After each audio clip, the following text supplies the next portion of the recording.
Show. Strap in, dicks. This one's gonna hurt. Double guns, bitch. But enough of this palaver. Let's get the show on the road. Good morning, everyone. Hi. Hello. Time for another radio show. Oh, my God. Yeah. We got a busy day, too. Very, very busy day. Ball. Kind of bummed. I thought you would have seen the John Spano thing by now. No, I heard about it. I want to discuss that so badly with you. Who's John Spano? I heard about He it. bought the Islanders even though he had no money. Literally had no money. I think they said he was worth maybe a couple $100,000, or maybe he had a couple $100,000 in the bank. And he had to come up with $165 million in cash to buy the team. This was back in the mid-'90s. Right. He was our big, great white hope. Oh, yeah. For us Islanders Apparently. fans. And, The Islanders were sucking bad, and this guy comes rolling in from Texas, 32-year-old guy that looks like he was 50 at the time, horseshoe bald, basically giving everyone a lot of hope that he's going to turn around the Islanders, keep them on Long Island, get a new arena, get rid of that stupid Islanders logo, the old one. Well, not the old one, the in-between one, I guess I should say, because then they went back to the old one. And then everything slowly but surely started falling apart on this guy. He needed to come up with $165 million. He was able to get a loan from a bank in Boston, Fleet Bank, for $80 or $85 million? 85 mil? $85 million by forging all sorts of documents. How do you do that? Well, it was the mid-'90s. That just seems He even amazing. Because they interview him in this thing, this 30 on 30 or 30 for 30. What is it called? 30 on 30? 30 for 30. 30 for 30. Sam saw it as well. And, he forged documents, and he even admits, because they interview him as he is today. Mm-hmm. It's like, I don't think anyone could get away with, forging documents like that. Right. But back then, he was able to do it. And Fleet Bank went for him and said, here's your $80 million. So then all he had to do was come up with another $80 million. Yeah. And then he had all sorts of excuses, and people started closing in on him, going, what the fuck's going on here? And he was able to make a deal going, look, I owe you 80, I think it was 85. I owe you 85, so I'll give you $17 million a year for the next 5 years. So he had to come up with the first $17 million payment. Once again, the guy only had a couple $100,000 to his name. Which, if you think about it, that's broke. Yes. When you need $17 million. And then the guy's like, look, I need my $17 million. He goes, I'm going to wire it, no problem. So he wires him $1,700. Yeah. And the guy has to call him up and go, there's some kind of mistake. It's supposed to be $17 million. This is missing a few zeros. I just got $1,700. He goes, that's impossible. But the bank must have fucked up. The panic that had set in, too, because when he transferred the $1,700 and he owed them another $85 million, they had already signed the team to him. Yeah. They sold him the team even though he didn't have the money. Because he said, I'll pay you tomorrow if you sell me the team today. He was a great talker, and he was able to go, oh, no, I'm good for it. And he would show all these documents of all his money and his finances. That it was tied up here in the Cayman Islands. It was tied up in England. It was this and that. But he had numbers that he was showing people. He was pulling a Jerry Lundegaard. Yes. That's exactly what he was doing. Yes. Oh, we'll get those numbers to you. Okay. Yes. Yeah, we'll send them right over. Now, Mr. Lundegaard, if you don't send those over, we're going to have to recall those loans. Okay. That's exactly what he was doing. Best panicked acting ever. Oh, God, amazing. Great. You knew something awful was happening. Okay. Okay, yeah, right, good. We're pretty busy, but that's the way we like it here. And then is this the Clark Gillies clip? It is just the trailer. Oh, you want to see the trailer of this at least, Dan? Uh-huh. All right. They were a team like no other. Hometown heroes. Probably not. Role models. Probably nice. Billy Smith. Champions. Posse. They were the most successful expansion franchise of all time. We always said the success we had was our respect for the New York Islanders and what we learned from them. And when the triumph ended, it was a long fall to the bottom. And that was I wouldn't have bought a ticket to watch our team play. We sucked. Mike Milbury. Until a savior emerged. All of a sudden, here comes this white knight, John Spano, in to save the Islanders. There's been a commitment made here on Long Island by a fellow by the name of John Spano. Now he wants to turn the franchise around. I mean, it was our dream. Turn this thing around. Here's the next coming. You know, this is the next Messiah of Long Island. He's coming in and he's going to take this franchise to the promised land. He would walk into a room and there'd be thousands of Islander fans screaming his name.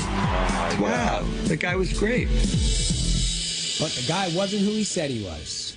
And in the end, the dream came crashing down. He's being arrested. John Spano's failed attempt to buy the New York Islanders spiraled into federal court today, where the 33-year-old businessman was arraigned on fraud charges on Long Island. He committed mail fraud, he committed wire fraud, and he committed bank fraud. He jumped in with both feet and almost pulled off the American dream. He fooled lots and lots of people. Gary Bettman. He toyed with us on so many levels. It was all his attempt to be a big shot.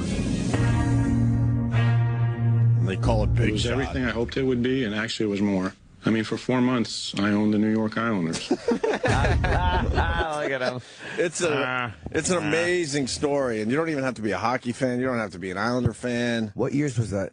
Like 96-ish. Do you remember him? Remember like? Oh, we all did. We were all excited because after the Islanders won those Stanley Cups, you know, there was a lot of lean years, horrible years, and also this guy came in, like they said, like a white knight to save the franchise, and he was a bust. He was a fraud basically in the end. A fraud. He only had a couple $100,000 to his name, and he bought a fucking hockey team. That's pretty amazing. Really? Because no one was doing their research or their background checks or nothing. He looked terrible for 33 too. Oh my God, he looked like he was 50. Awful. Yeah. So, you know, and so he was able to get the 80-85 from Fleet Bank in Boston. Oy. And then, you know, the owner who was selling the team's like, all right, now you owe me another $85 million? He goes, all right, I'll give you 17 over, you know, a year for the next 5 years. And then he wires him $1,700 in a panic because he doesn't have it, thinking that's gonna like buy him some time. $1,700. Because who would buy that? That's it. On that level where guys are like multi-millionaires / almost billionaires, if something like that happens, you're not going to think that the guy actually meant to wire you $1,700. Right. You got to assume right off the bat that's just some ridiculous banking error. But then he went and blamed an IRA bombing that he saw on the news. Yeah. On the delay of payment. Another delay of payment. Mike Milbury was so good on it. He was great. Well, Mike Milbury is a jerk. He called him an asshole. Jerk. And he's calling Spano an asshole and a jerk. Yeah. Mike Milbury's ornery. They kept showing the clips of Mike Milbury going into the stands and beating up the Rangers fan with his own shoe. Yeah, that's a very famous hockey clip. Oh, yeah. Milbury when he was playing I remember for the that Bruins. one, yep. He hates, to this day, I think, the Rangers. Kevin Connolly said he just threw that clip in over and over because he knew that wherever you throw it in, it's going to be a laugh. Yeah, of course. Kevin Connolly did a great job. He directed the 30 for 30. So. Oh, is that why he was here? He was here promoting that? Was he promoting that? Yeah. Did we try to get him on? Well, I think you guys passed on him. I interviewed him. I don't think. Did we pass on? I don't know if I would have passed on that one. Being an Islander fan. He might have been because he was in the afternoon. I don't think we passed on that one, to be honest with you. I think it was a timing issue. We would have had him on in a second. He's a hardcore Islander fan, born and raised on Long Island. So. Yeah. And then in the end, you know, it all came crumbling down, and he gets arrested, and he does 4 years in prison. And then he moves back to Ohio and starts a small business, and then he got caught there. I guess he apparently was Mr. Fraud over there, too. And then had to do another 4 years, but they were very vague about that. I'm not sure if he did another 4 years in prison or it was probation or what. The only thing he messed up on with this whole thing was not telling us what he's doing today. Like, what is John Spano doing today? You interviewed him throughout the entire documentary. What is he doing today? Oh, they didn't do a little update? No. They should have had, you know, the graphic, you know, yeah, with the music, and you freeze frame the guy and go, this is what he's doing now. You have to. I even like that with fictional characters. I certainly want that with the real guy. You have to. That's but besides that, it was well done. Gives you the whole history of the Islanders, where they came from, and how bad it got, and this guy trying to buy the team. That's how desperate they were, though. They're like, yeah, all right, yeah, if this guy wants the fucking team, give it to him. Fuck it. his spin on it was so stupid. At the end of the movie, he said, you know, my dad said a lot of people, they have these dreams and they don't even try it. Son, you tried. It was criminal. He lied. Yeah. He didn't try. He was a liar. Yeah, I want to be an ice skater. Thinking I can fool people. It's my dream. And instead of saying, you know, I shouldn't have done this, he goes, if I had one more week, I would have pulled this off. He's thinking one more week, he would have figured out how to get that $17 million. How would for he the get first payment. $17 million? But then he would have to get another $17 million the next year. Yeah, you worry about that when it comes. Exactly. And then he's partying at the Garden City Hotel. That's a big famous spot out there on Long Island. You know, a lot of the rich and famous go. Sure. When they're hanging out on Long Island, and a lot of the Islanders and the organization used to, I'm not sure if they still hang out there, I have no idea, but he would go there and party and get whores and stuff. Whores. He was sitting in the lounge just partying with Mike Milbury, and he goes, hey, I got some girls. They're going to do each other, and then they're going to do us. Wow. And he billed the team hundreds of thousands of dollars because he was flying around and partying. I was living the life. And he had no money. Right? He had no money. But at the end of the day, they said he was actually a good owner because when they did finally sell the team after they got it back from him, they sold the team for more than they were going to sell it to him. Yeah, wow. They made an extra $30 million. He increased the value. Yeah. He made an extra $30 million, the other guy, the old owner that was trying to sell it to Spano. All because he got that Gorton's Fisherman off the jersey. Right. That's stupid. Gordon's Fisherman. What was the old logo? Yeah. I don't remember. Oh, they decided the Islanders went so bad, we got to change the logo, and we all hated it as fans. It was terrible. It looked like that's that. Look at that dumb. Oh, yuck. Now, wait, that was the original one? Or that's No. That was the 96 logo. It's Yeah, a that was like kind of fisherman. mid-90s. With a hockey stick. Yeah. Because Doesn't make any sense. Well, if you live on Long Island, you fish, you know. Yeah, right? There's a fishing community here and there. But what's the old one? What's the other one? What's the one that the fans like?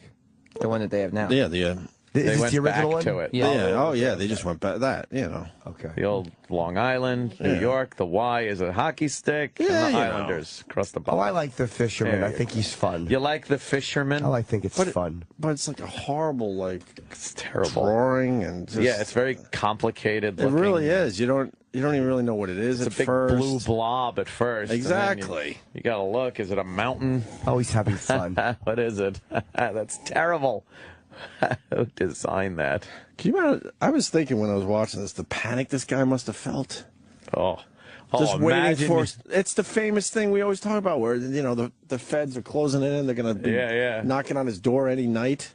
He talks about how the stress and the pressure, and he had a grandfather clock down the hall. He lived in Texas, but he came up here a lot. The tick-tock. And he would just hear the tick-tock and it ringing 1 a.m., 2 a.m., 3 a.m., and he's just sitting there in bed going, how the fuck am I going to pull this off? Oh, my God. Yeah, he said he would just stay up all night, like, realizing that this was the only time he had, because as soon as the sun came up, it was going to be a whole new set of problems. Yep. Oh, God. That's like... It's like our old bit if he did fall asleep, you know? Of course. You hear that nice fucking... You're just there, Wait, you what do lay you in mean? bed, maybe. Oh, okay. You know?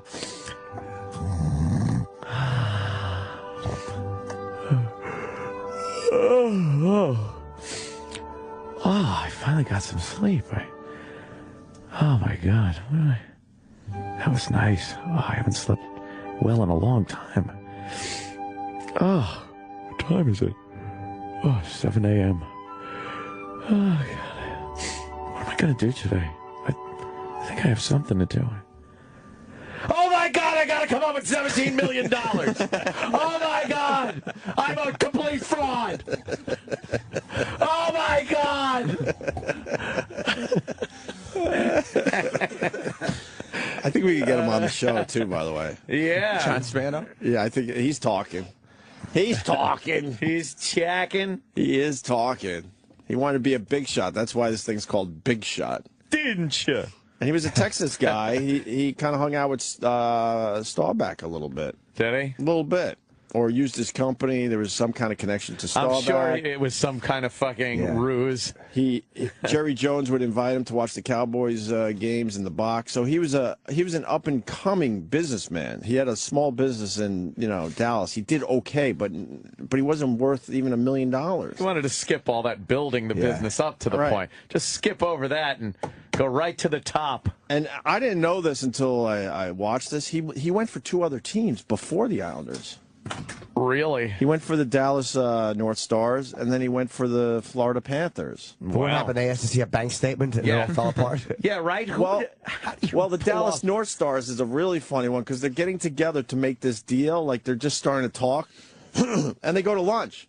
And Spano's the guy that's going to buy the Dallas North Stars at the time. Right. So they're all having lunch discussing. It's early on. And the bill comes... And they all are assuming, I guess, in the business world, especially when you're making deals, everyone just knew it was Spano's check to pick up. Yeah. It was just a thing. You just know. So they're all just sitting there going, what the fuck? The guy's not going to pick up the check. Pick up the fucking check. For lunch. And he didn't pick up the check, and that was one of the first red flags. Allow me to pay the check. They're like, okay, why, Ralph? They're like, why isn't he picking up the check?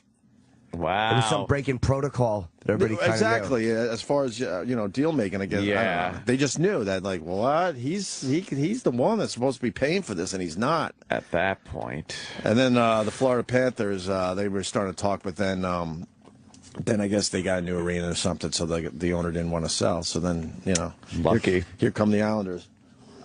Damn. I loved it, man. I really liked it a lot, and I don't think you have to be a hockey sounds great / sports fan to enjoy it. Where do you see it? ESPN. ESPN. Oh, okay. What's it, like an hour? Yeah, the 30 for 2 30. Hour and a half. The 30 for 30 is great. The Sugar Ray Leonard No Moss one was great, too. Oh, my God. That was awesome. No Moss. With Roberto Duran. Yeah, I didn't see that. And what I learned about that one, I didn't realize they fought for the 3rd time. Did you know that? No, I knew it was 2. I forgot. Sugar Ray Leonard and Roberto Duran had 2 amazing fights, and then after No Moss, you fast forward, I think it was 8 years, it might have been 9 years. 9 years later, they fought, and they were both over the hill. Duran was 38 at the time, and they considered him over the hill, and Sugar Ray Leonard was only 33, and they considered him over the hill already at 33 years old. For their 3rd fight? For their 3rd fight, which I believe Leonard won, but it was like no one really remembers that fight. It was almost like a throwaway. But go watch No Moss as well. That's great. I heard he's really heavy now, Duran. It didn't seem heavy in the 30 for 30. Was he shot recently? Yeah, maybe it must. weight. Yeah, I mean he's a lot heavier than when he was boxing, but I didn't look at him like he was a fat guy or anything like that. So he's claiming that he had cramps, and he had to drop a lot of weight. He refuses to, tell anyone the truth because everyone's like, oh, that's bullshit. He had cramps. Well, he after he beat Sugar Ray Leonard, he went on a partying spree. Yeah. And gained a lot of weight. And the second fight was only, I didn't know this either, was only, because you forget, because nowadays they wait. They fought like 4 or 5 months later. I didn't know that. Yeah, I remember. After the first fight. So he had to drop a lot of weight quickly. And he's claiming because of that, he was, dehydrated pretty good, and he started cramping up. A little crampy? Yeah. I told my gym teacher I had cramps once. And he called me like a faggot and said only girls get cramps, because I didn't know about periods and girls getting their cramps when they have periods. And I thought, like, because I had, like, a stomach ache and my intestines were like, and I was kind of out. Sure. I said, oh, I can't do, gym today. I have cramps. And he's like, what are you, a faggot? Only girl to get cramps. The good old days. I love the fact that every older male called me a faggot. That you're a homosexual. That's adorable. Anyway. So that's what I did last night. I watched this fucking thing. I watched a different documentary. Yeah, it was like, the more tender side of Anthony. I watched that was called Sam, or Life According to Sam. That little kid with progeria. It was on HBO. Oh, it was terrible. I felt so bad. I know, I'm still going to be like, well, I'm just a normal kid. But it's like this woman, she's a doctor. She's married to a doctor, and they have this kid, and he's got progeria. There's only like 250 progeria kids in the whole world. Do they know before you're born? No, I don't think they do. You sure? No, they figured it out. Like, they just isolated the gene for it now, so they don't even know. There's only like 250. Yeah. They don't even know, like, in utero that it's going to fuck you up or anything, that it's going to, the kid's going to be fucked up. Dude, this looks like a tearjerker. It was pretty sad. Life According to Sam on HBO. Look at all the awards it's won. I know. It's really good. He's like 13, though, so most of them, that's the top end of their fucking lifespan. 13. They had one that was 18. This girl from, like, India. Oh, man, was she a disaster. Really? Yeah. And then they don't make it to 20, right? Nah, I don't think they do. They don't make it past usually fucking 12, 13. So this kid's like fucking 13 at the time. And he's really like smart and just a nice kid. And he just looks so wacky. They show him in school and he's fucking rattling off algebra to this other kid, like helping other kids in the class and stuff.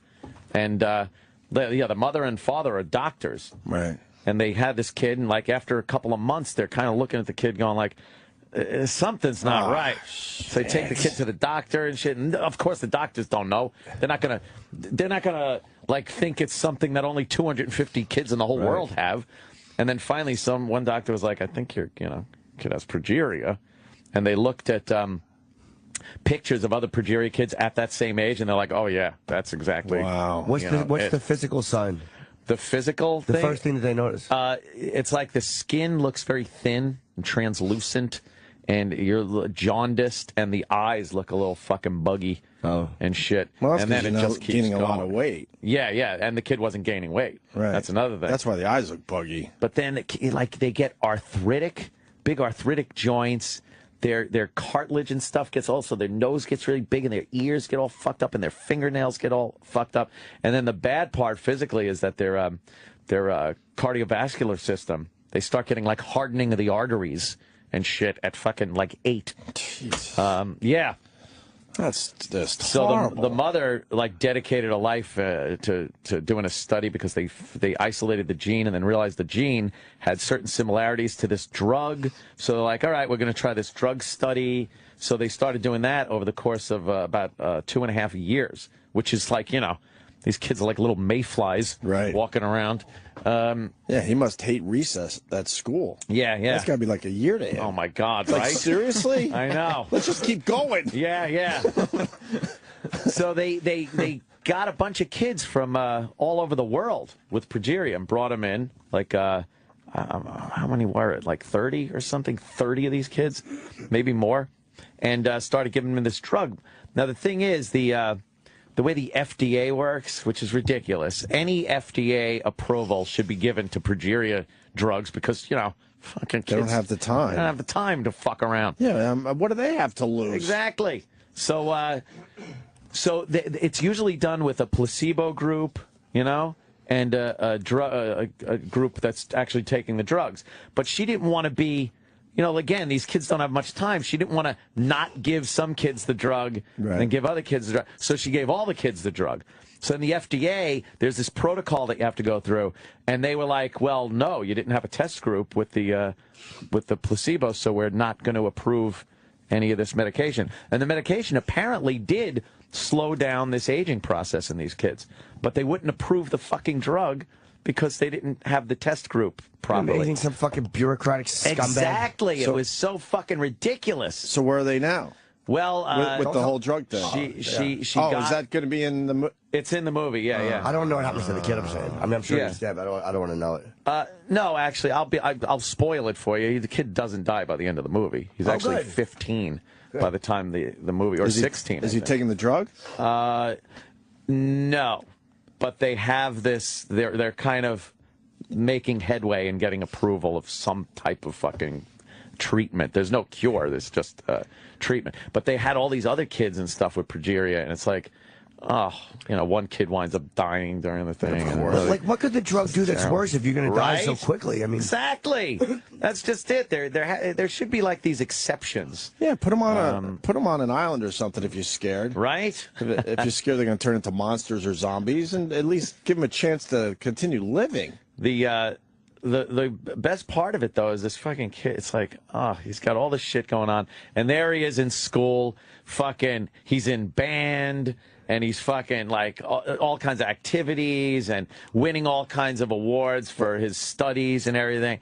And you just look and go, this kid's got such bullshit in his life. What asshole teacher gives him a B? Right? Just give him A's across the board. Yeah, what are you doing? On, help out. Leave him alone. And all the kids in school were like fucking nice to him and hugging him and high-fiving him and shit. And that's cool. I have a story about him going to Disney and he gets on a ride. And it wasn't even like a roller coaster ride, and he broke 2 ribs. Right. Just wow. Fucking, yeah, because he's got fucking, osteo fucking porosis or whatever.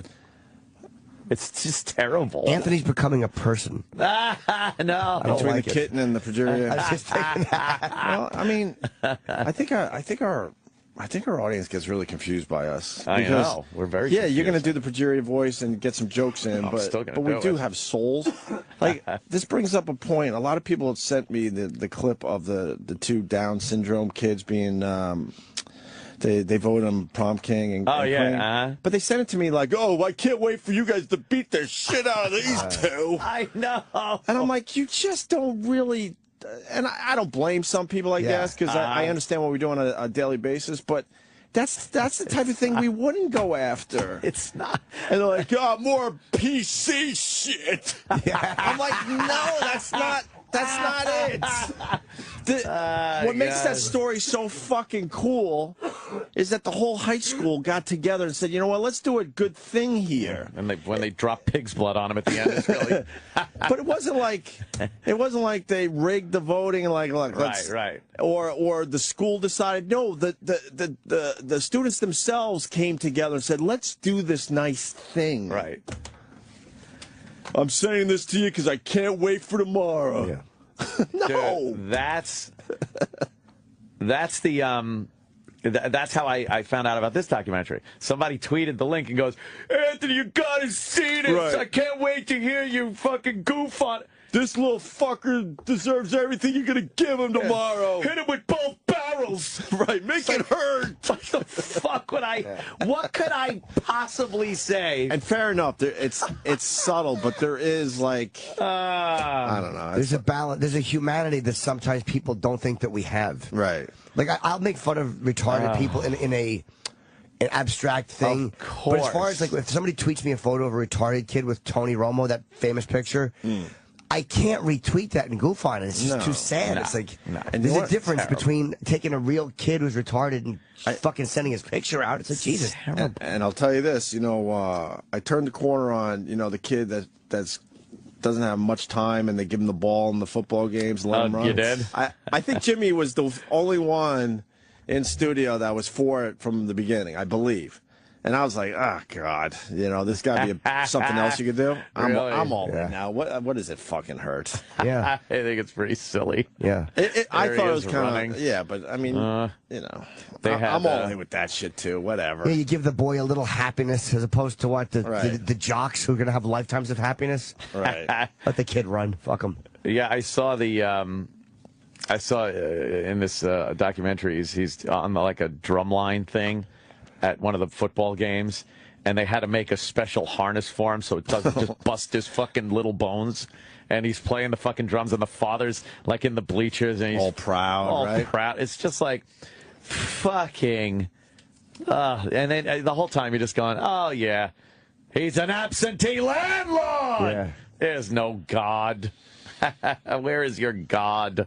Or people that are against, like, all this research that will fix this shit so you don't have to deal with it anymore. Yeah. Well, not that there's that many, but... I say it's not that they're against. They got all their rules, and that's what's ridiculous. I say you hack up fucking fetuses in a Cuisinart to get fucking cures for Absolutely. shit. Fuck it. Who cares? Until they're 5. Exactly. They should have... Until they're 5. They should have you got nothing to lose drugs. Yeah. You know what I'm saying? Where it's so obvious if this person is going to die, you got this new drug, it's the scenario, you got nothing to lose, so I know it's not approved, but fuck it. And you have to literally sign away the kid's life. Right. Like if something happens, hey, you can't fucking sue us. Right. That's it. Period. No getting a lawyer even. I would love to know the whatevs. spin on that where they can't do that. Because I'm sure there's so many parents out there that know of drugs and things that they're still working on. Yeah. But they know their kid's running out of time or a relative or what have you. It's like, all right, it's the nothing to lose. And they would chance it because they would chance it in a second. Yeah. Of course, you don't even have to go to the phones and ask people. Sure. Yeah. Let's say hi to Charlie in Philly. I fucked up. I meant to go to John. Charlie, you better be good. More PC shit. Sorry. More PC shit. Those dummies. They really are. I get so confused because I'm like, God, we do try to show different sides of ourselves. It's fucking ridiculous. I know we're animals. I'm not going to try to sit here and act like we're like, you know, great guys, but there is whatever. If you take any stance that they think is inconsistent, not like, hey, I don't agree with your stance, like, you're a sellout, you've changed. Oh, yeah. Jesus, dude, fucking relax. Yeah. Let's say hi to Charlie in Philly. Good morning, boys. How you doing? All right. You're talking about the progeria. I watched a show last night on the Learning Channel. It was about these people. They don't age. It was like opposite progeria. We did this one. There's a woman. It's creepy as all hell. Like, her siblings are growing up around her, and she's pretty much stayed the same age. But the problem is she hasn't developed mentally, though. Right. We did this. Do you remember that clip? Where they show her, like, family pictures for, like, 15 years, and everyone's growing up around her, and she's the exact same? Wow, that's fucked up. Yep. Yeah, there it is. Doctors baffled. What's the headline again for the people out there? Doctors baffled, intrigued by girl who doesn't age. Yes, Charlie. We played the clip on the air a while ago. No, I'm sorry, I forgot. Oh, no worries. No worries. Yeah, that's fucked up. She's like, how old? She looks like a baby. Yeah, they still have to treat her kind of like a toddler. Yeah. And I think she's upper teens or early 20s at this point, I think. If I remember correctly. I'm trying to give that medicine to everyone. Yay. Thanks, Charlie. It's like Willy Wonka's Kissy Factory. Yeah, she's 16. 16, okay. I meant to go to John, not Charlie, but that was good, Charlie. John in Maine, what's up? Hey, boys, how you doing? Hey. Hey, two things on that documentary I watched the other night. One was on Ann was saying with a drug and the FDA, she has to get published by a medical journal. And so every time she submits it, they won't approve it unless she's published. So they denied her like 3 times. Ew. And then on the 3rd time, they did say if you revise it this way or that way, we'll accept it. So they finally accepted it. And so now the drug's in approval phase, and they're headed to the next step. But the thing about this disease is what she's discovered when she isolated this gene, and I'm not speaking from a medical point of view or anything, but the protein that ages us just basically builds up quicker in these kids, and it can't flow properly, I guess. And so that's what ages them so quickly.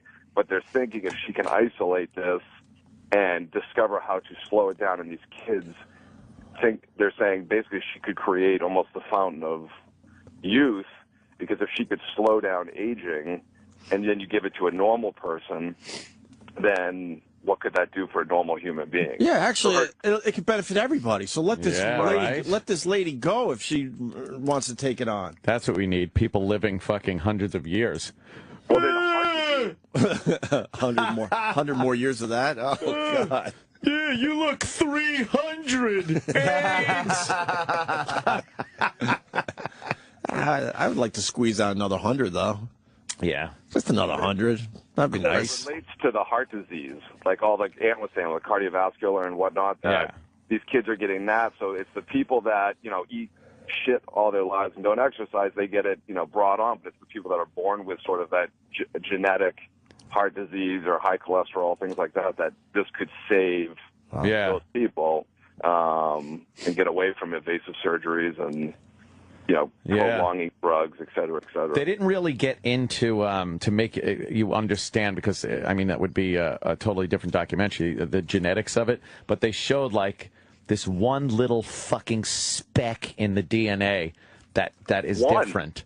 Yeah, one little fucking speck that has to be. You realize the perfection that needs to take place during conception to have a normal kid come out. It's astounding that so many come out fucking normal. This one little fucking gene, and then they show like these things, they look like fucking little logs, and they're linking together, and that's how this the matrix of a human is initially formed, and then they show what happens when this one little thing is wrong. Instead of linking end to end, one kind of falls on top of the other and just fucks the whole line up after that. And that's what happens. And it's like, that's all it takes. So they can't just remove that log, that loggy thing. You don't even know it's happening at the time. It's, the shit in DNA is still ridiculously tiny. You just need better microscopes. Blow that shit up. Yeah. It'll be a nice. Dr. Opie's take. I'm telling you, we need bigger microscopes to see the shenanigans. It's too tiny, so let's just blow everything up, and it's going to be very obvious what's going on. Oh, fuck. And then, like, operation, you're like, oh, okay, I got to get rid of this loggy thing. Yeah. Bigger microscopes. Just blow everything up, make it nice and big. John, thank you, sir. Thank you, John. Yeah. These will all be a thing of the past soon. Like, once they map, like Kurzweil said, once it's mapped, no more Down syndrome, no more progeria, no more cancer, all this shit is going to go away. At least they fixed that Down syndrome thing. Well, not fixed it, but they can detect it. Right. They could detect that, which is an odd thing, I guess. People that have Down syndrome children now, or not have them now, but are having them, are giving birth. It's an odd circumstance. I guess they're so dead set against abortion, or because you could find out very early on now with tests. But some people are just like, no, I'm not going to abort under any circumstances. So does that mean like people that have Down syndrome children now are very religious? Is that kind of like what happens? What do you mean? Because you're not aborting. If you realize that there's a problem,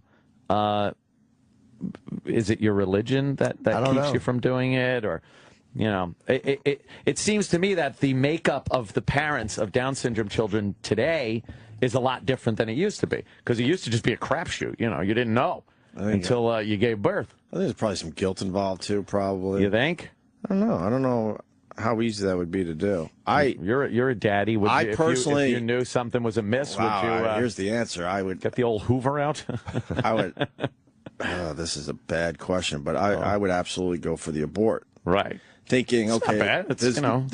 there's more kids in my ball bag, so and those kids, won't have a chance. Yeah. Now they get their chance, but I don't think I don't know. I think my wife would fight me on it though. Wow. Yeah, I think so. I'd have to do. I'd have a Doc tough Martin. You'd have to put your foot down and go, look, who pays the bills around here? Where do you put your foot? Right on the abdomen. I'd have a tough time with that, but I wouldn't be like skipping around. It would be a tough decision, but that's the direction I would. Wow. Yeah. Yeah, that's got to be. That's heavy shit. It's not a decision to be taken lightly, I'm sure, but the technology the way it is and the fact that they can detect certain things. But I would also abort if I knew the kid was going to be a ginger, so, that's true. All right. You got to do the world a service. But that's a decision couples have to make, and I bet you there is like a little conflict there where one's like all in, like, no fucking way, I don't want to deal with this, and maybe the other person's like, no, we can deal with this. Well, the quandary is, how far do you go? All right, genetically, you see that your kid's going to have Down syndrome, you decide to abort. They're picking the eye color at this point. Now, if you could find out the intelligence or, eye color, where do you draw the line between, all right, abortion's legal, I know that the kid's going to be this, that, or the other thing. Do I abort because of eye color? Do I abort because of, disease? And where does it become unethical? Right. Well, they'll start just building whatever you want. Like, that's how it's going to be soon. You just won't have to even make that decision. Instead of just trial and error and aborting what you don't like, you could just build what you like. I don't know. So it comes out. But then, am I talking about a society of super children? You are. I think I am. Absolutely. Linger a tad longer. I've been asked to donate my genetics. Oh, really? Yes, I have been. What, to a fucking fish hatchery?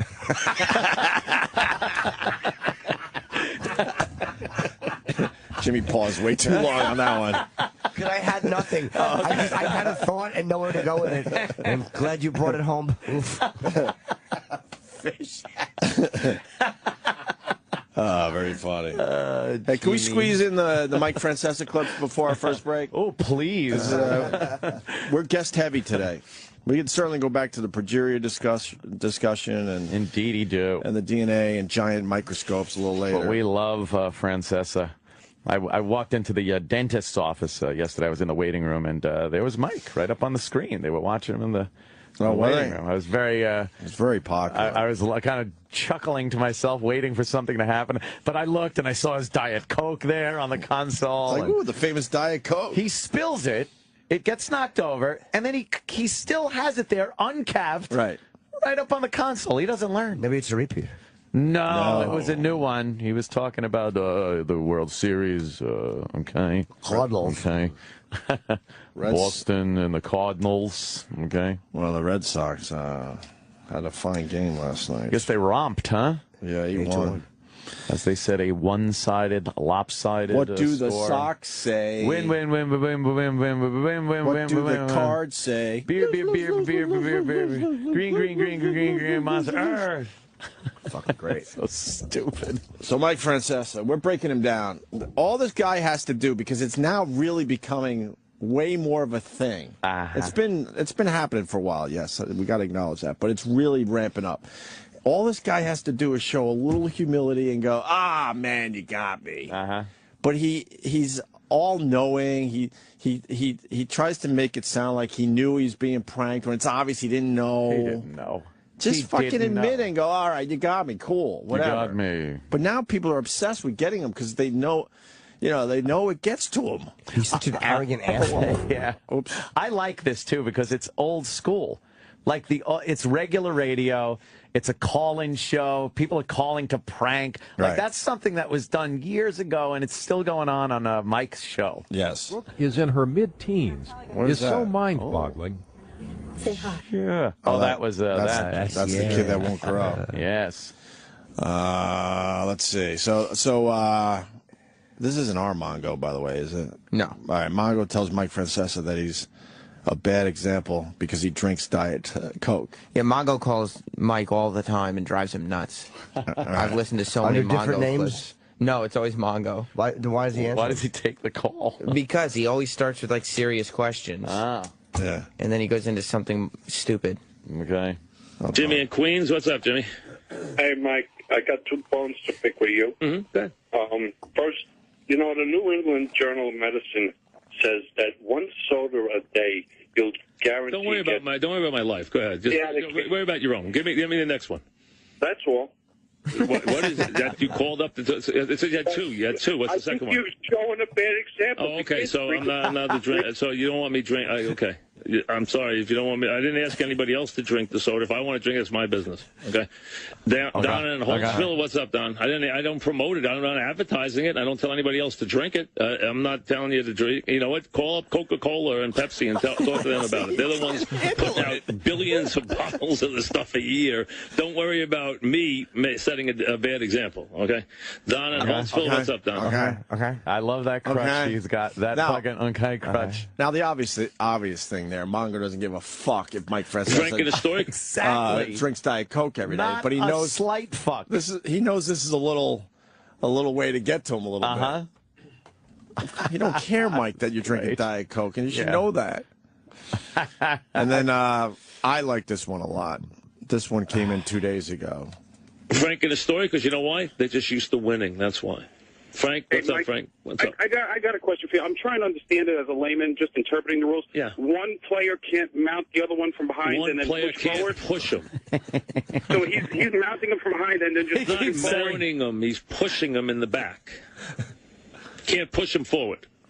So he's mounting him. He's mounting means he's leaving the ground. It has nothing to do with leaving the ground. He's not allowed to push it. I knew that the whole time. Why didn't you give it up the first time? It wasn't funny. It's not dumped. Yeah, and go back a little bit. He dumped something. That's a dump. That's why there's a jump. So the guy must have been like, mount him from behind and fucking dick him in the ass or something. Someone told Mike, that's a prank. And this is why I love this call, too. Mike had no idea he was being pranked. Guy tells him he's being pranked, but now he can't accept that he's ever being got. No, so he's covering his ass by saying he knew the whole time. Which he didn't, and that's what makes these great. Right. Why would he keep it going if he knew? Right. Yeah. So go back to the jump. But I knew that the whole time. Why didn't you Mounting means he's leaving the ground. It has nothing to do with leaving the ground. He's not allowed to push it. I knew that the whole time. Why did you give it up the first time? It wasn't funny. It's not clever. It's nothing. Okay, it's not. It's not very funny. You know, if you're gonna come on with something, please be funny or original. I mean, that's not even funny. 140. Here's the Mink Man. A, it was funny. Hilarious. B, it was original. Fucking C, hilarious. you had no fucking idea. Right. Mike's being an uptight asshole is the joke every time. Every time. The beauty is he doesn't get it. No. No, and that's what drives these people. Like, oh, it's so easy to get to them. Okay. He's like a fucking teenage girl. Okay. Sounds like Mr. Mackey a little bit. Okay. I drink my Diet Coke, okay? I would love to call him as Chips so badly. Oh. Should. Yeah. Mike. But this World Series, whatevs, right? Whatevs. Yeah, whatevs, okay? Okay, what's your question, okay? We have Chippa. Where do you live, Chip? From Konkama. From the conch. Yeah. I saw the touche. The touche. I gotta say, Lady Di's Twitter is becoming my favorite thing. It is fantastic. I got people in my house all in too. Oh yeah, they're just reading the Twitter. It's fantastic. They're amazed by this. She will just tweet like your name, yeah, or my name, or yeah. She was trying to have a conversation with my cat, who apparently has a Twitter account. I don't know, Yeah, but. Yeah, she's we're blowing up her Twitter too. Oh my God, she's got like 2,200 already. 2,200. 2 days in, that's not bad. Most people would love that. Oh yeah, and she still doesn't know how it works. She wants to know if Lou Albano is the actual Lou Albano, who obviously is dead for a long time. Yeah, she doesn't know what fake accounts are. Yeah, Lou Albano, I know him from Twitter, and yeah, she's asking him if he's Captain Lou. He's the actual Captain Lou Albano. She looks like Captain Lou. I got a new one. I went with Babe Ruth yesterday. The I went with Bambino. Babe Ruth. I know everyone's doing the throw mama from the train and the Goonies thing, but I went Babe Ruth. And then did she go, oh, I'm not Babe Ruth? Yes. I went Babe Ruth. Takes everything seriously. I have a William Churchill, asshole that I am. William Churchill. I have to correct my tweet. How dumb am I? William Churchill. I love it. Jesus Christ. I love it. You look like Jerry Delano Roosevelt. I'm a goddamn fool. So stupid. Now we got a break because we got guests coming in now. Oh shit! We got Neil deGrasse Tyson coming in next. And we also have Tammy Pescatelli, very funny female comic. Makes the best Tammy Pescatelli. My mother used to make the Pescatelli. Ooh, melt in your mouth. Huge fan of the show too. She, I became aware of her because of Last Comic Standing many years ago. I think she was on with Voss, right?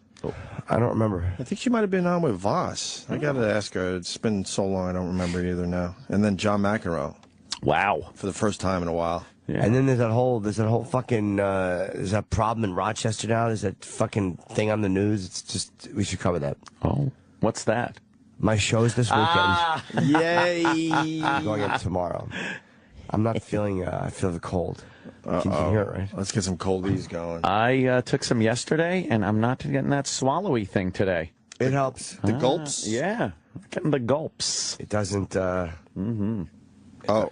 and podcast number 24 is out there. I hope everyone's subscribing to our podcast, and I hope you're at least spreading the word to the people that can't listen to us anymore. Yeah. Because, man, this service is becoming a bit expensive. I'm hearing from the people, I hate Anthony. that. I know. I'm hearing from the people. They chime in. They're like, well, I got to go. Like, come on, hang in. It's always, I don't want to go, but I got to go. Right. Too expensive. Hopefully those people know that we got a podcast at least. It's, it's anywhere from an hour, and every once in a while we go long form. Like this week is long because we're doing the whole Iraq cell phone saga. You cut one meal from your kids every day, and, you could afford it. Right. Exactly. What's more important, your fun and laughter from this program, or, your kid getting fat? Your wife needs her bunions fucking fixed. Exactly. One hair appointment for your dumb fucking wife, or, nails. Your wife's vaginal gout. Right. Let's go. Let it roll, yes. Yes, let's do this. All right, I'm taking up. So, it's the Opie and Anthony podcast, so go find it. It's on iTunes and elsewhere. But this week is the Iraq cell phone saga. Yeah. The Opie and Anthony Show. The Opie and Anthony Show.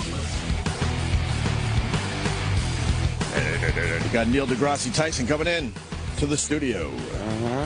Promoting Star Talk Live, Monday, November 4th at 8 p.m. Tickets can be purchased online at Ticketmaster.com. And that's here in New York City at Town Hall, right? Sir. Very cool. What's up, Neil? Take a seat. First time on our show. Yes. All right. Oh, absolutely. We're on the air, too. Yeah, good morning to you. Yeah, we just pop right on. Right on the air. Welcome to the show. Thank you. I got to ask you right off the bat about Gravity, man. You got a lot of headlines. No, about... people got all bent out of shape. I just put out a dozen tweets. I thought, I saw the movie. I enjoyed the movie. Yeah. And they got like a lot of stuff right. But I thought it'd just be fun to just point out a couple of things that they didn't get right. Yeah, yeah. And it ended up on the Today Show the next morning. You got a lot of heat. And on Brian Williams, the evening news. It must have been a slow news day. That's usually what happens. Yeah. It even landed on Saturday Night Live Weekend Update. Right. So that's good. I think it's a good thing. I mean, it means you got to be happy about that. Well, no, I don't care. I don't care. I'm thinking that a few tweets could trigger this much curiosity in the media community about a movie about space. Right. I think that the takeaway here is that it's a good sign that people are thinking about science and care enough about it to argue. Without rehashing it, because we haven't really done it on our show, what were some of the things wrong with Gravity? So you're going to get me in trouble again. I'm going to list these. Really? That's what you're trying to do here. You don't have to do the whole thing again. Was it the fact there was a woman in space? No. I mean, Sandra Bullock's hair should have been floating in the air, obviously. No, I think that's the only one I figured out on my own. Well, so I think they purposely gave her short hair because it was really long. Then it'd be obvious that it wasn't floating. Right. Yeah. That was just to make it a little simpler for them. Plus, she either had too much mousse, or it was a wig or something. But yeah, the hair should have been a little more floaty. Another thing, she's a medical doctor. That's what she is, and they made an important issue of that. But she's fixing the Hubble telescope. Yeah, I'm sorry. Right. I like me some medical doctors, but I keep them away from my telescope.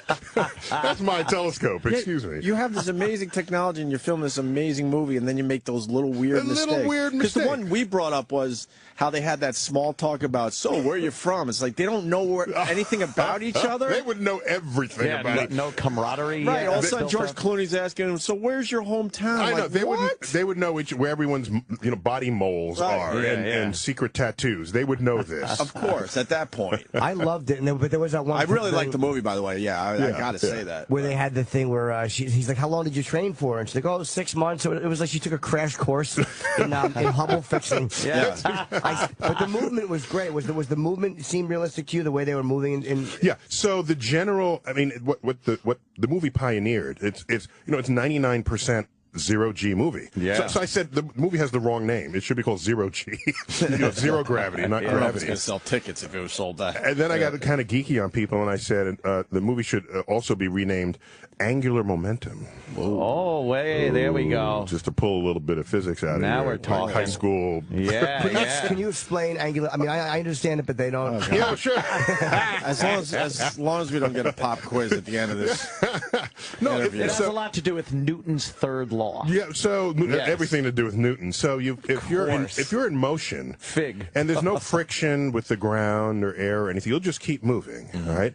Now, that's called just regular momentum. We know about that with cars and car accidents and things. But if you're rotating, that's called angular momentum. You can think of it as rotational momentum. Once you're rotating, you will not stop rotating until you put in a force that's the opposite of that rotation. Yeah. So that's what happened, which they did brilliantly with the fire extinguisher. Right. Yeah. She turns on the fire extinguisher, she starts rotating, as well as getting pushed to the side. And every action has an equal and opposite reaction. There you go. And so all you really need is, if you're in space and you have to maneuver, you have to send something away from you. You can toss something away. You could burp or any other kind of flatulence. You will recoil in the opposite direction of those flatulence. And so, but the problem is if you're in a spacesuit, it doesn't count because you're stuck in your spacesuit. You're not getting that force. You're not getting the fully expelled gases. I watched one of the astronauts up in the space station take. I don't mean to get flatulence on you this early in the morning. No, I'm just thinking how effective I'd be up there.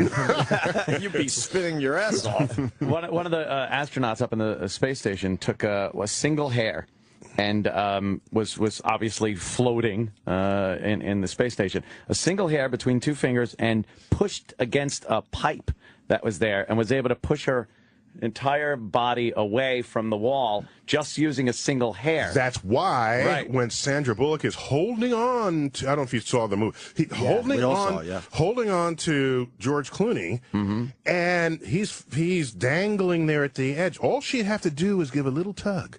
Right. And then he would drift towards her. Right. But no, all right? You'd think it was cliff hanging or something, and then she lets go and then he flies away. No. No. Now, if he was holding on to something that was spinning at great velocity and let go, then he would fly If I off. remember the scene correctly, the Earth is sort of stationary out there relative to them, so they're not rapidly rotating, but that would be the case. Right. If you were rotating, then what we could call the centrifugal force would throw you off. Fly off at a tangent otherwise. And even so, he didn't go off at a tangent. So they're thinking he's dangling off a cliff. So I listed these, and then people said, it's just a movie, or it's fiction, or this. And then I thought about it. I said, no. I said, I loved it. I said, well, excuse me. All right. Costume designers, for example, get awards for being precise in their period. Yeah. You don't have a 19th century Jane Austen novel and somebody walks in with tie-dyed shirt and bell-bottoms and somehow that's okay. That'd be great. I thought about this. Like my sister is a big fan of these 19th century, like Jane Austen films, right? And her community of fans, if the carriage is not right from that period, or if the servant says the wrong thing to the other person in the mansion, they know. They said, no, they didn't do that yet in 1888. You know? So Those thinking people need to get a life. I know. That's a little too picky. There's 19th century nerds. I know exactly right. Yeah, 19th century geeks. If they're allowed to exert that level of criticism on their film, I don't see anything different about being a scientist and doing the same thing. I love that you did all this. In a fun way of mentioning it, and then all of a sudden you're like criticizing the film. There's one thing I've been obsessed about as far as the movie goes. What's that? Why the frog? The frog at the end. Oh, why the frog? There's like 4 people in the movie and a frog. What does the frog represent?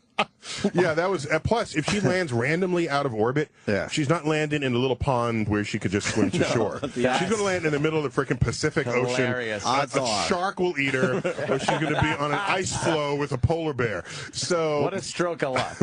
Most of Earth is not will not accommodate a random drop out of orbit. But plus her legs were frog. She's a 49-year-old woman, and she had Barbie legs, and I think they retouched her legs in post. I think she supposedly stays in pretty good shape. No, you can be in good shape, but there wasn't a single blemish. There was a lot of leg shots in this movie. You know that. You saw it.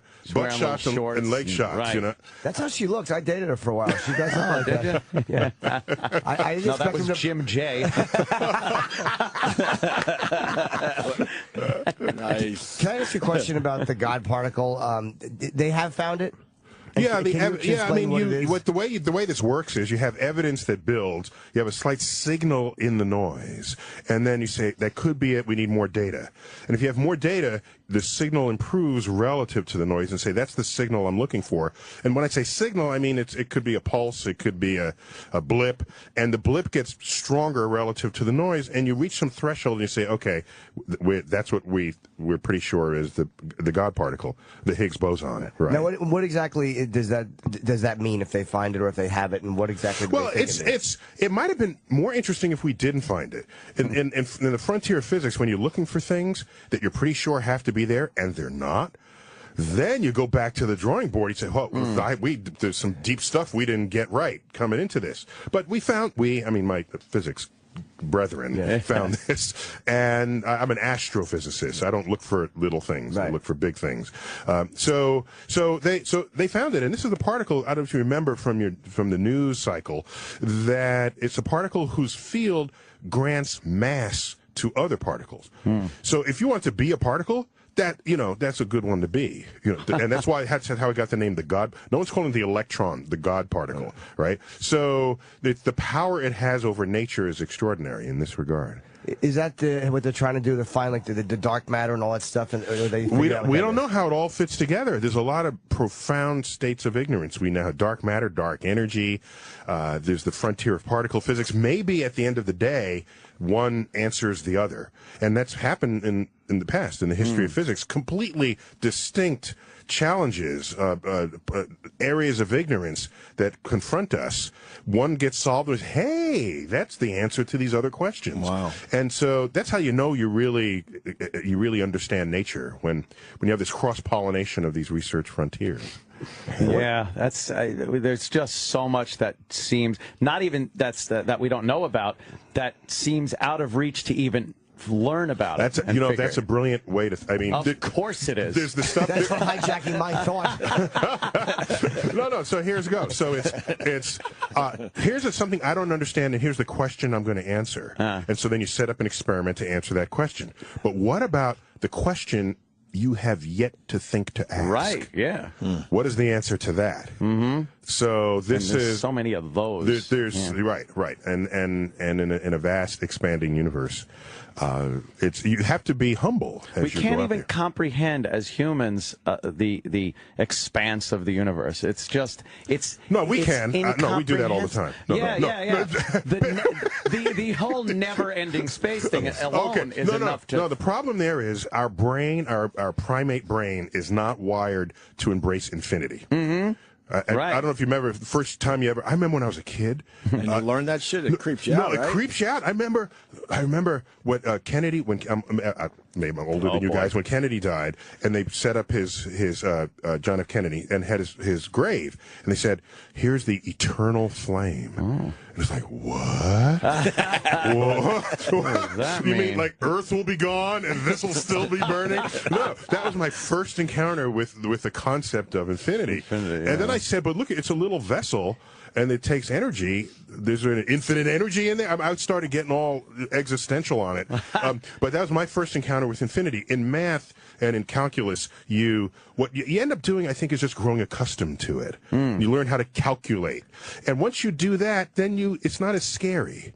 But you still want to just, you want to just chill every now and then. I've had enough of the speed of light, by the way. I'm tired of light because, like, when they said that, like, even if you're like almost 99.9% of the speed of light, it would still always look like it was like you could never kind of see light traveling at the same speed as you. And that's just frustrating. And that's just relativity, which we discovered my previous physics brethren.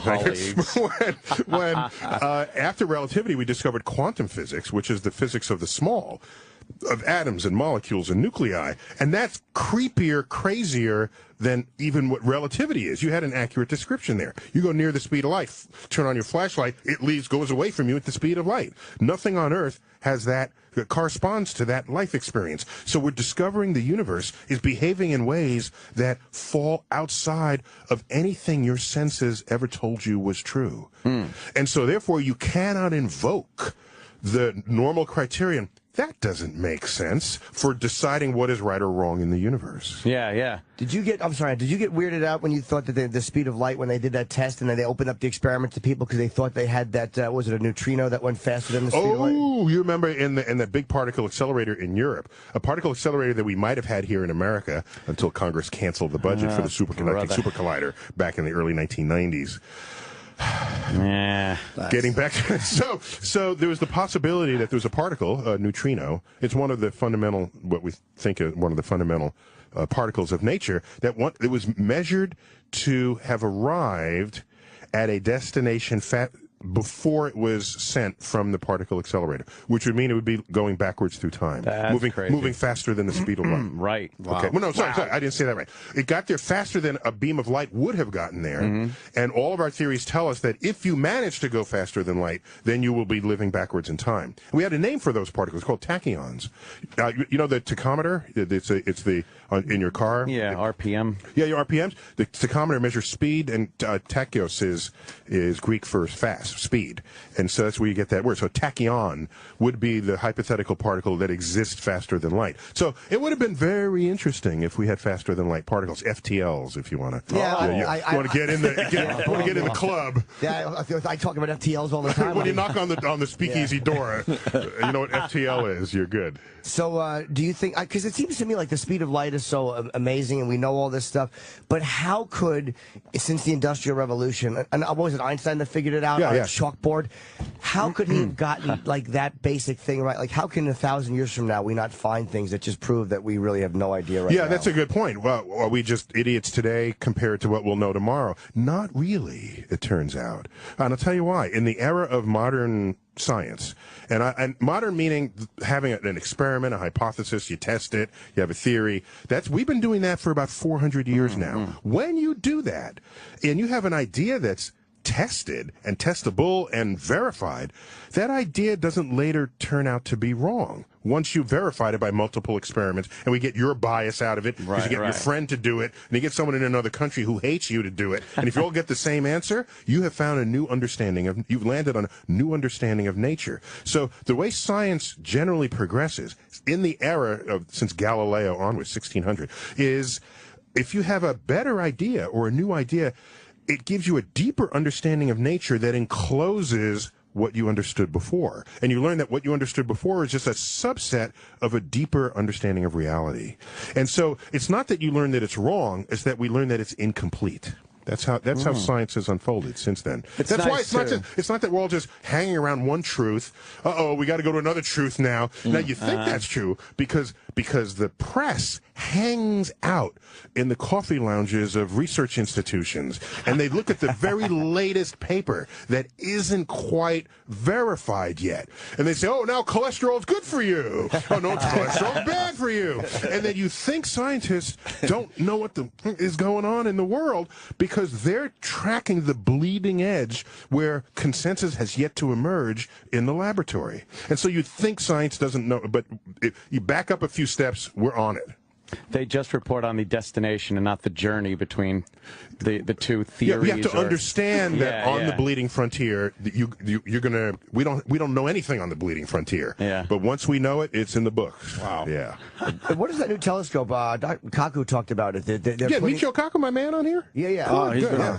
Good guy. Man, you want some mind blowing stuff? Just spend 10 minutes with him. We have, and he lives in my building. And every time this is a running joke on the show. We've interviewed him many times, and every time I see him, he just has no memory of me whatsoever. He's so busy thinking of real things. Can't fit you into his cosmology. Not only does he not say hi, he runs away, scared. And you just feel like an idiot when he talks because he puts everything in terms of like, it is like, the sun is like a huge gummy bear. Like he puts things, it's like, please, you can tech it up a little for us. You don't have to dumb it down to the point of fucking, I think Rinse Cracker Sun. And I think Neil will say hi to us if he sees us on the street. That's good. Well, he's a theoretical physicist. Yes, he's a theoretical physicist. Those are probably the weird guys in the scientific community because they just kind of come up with shit that nobody has any idea. Even you guys make fun of them. Yeah, exactly. Yeah. Like you obviously have a personality. Kaku, not so much. So, well, he's trying to keep it real. But what is that? Can you turn off your brain when you're like a Kaku type, or you're constantly thinking just? No, if you're the greatest of the scientists, we're obsessed with what they're doing. As in any great artist, think about it. Right. I mean, if you're in the company of someone who's made some great discovery or some new, they are in the moment, in the groove, and you're kind of irrelevant to them.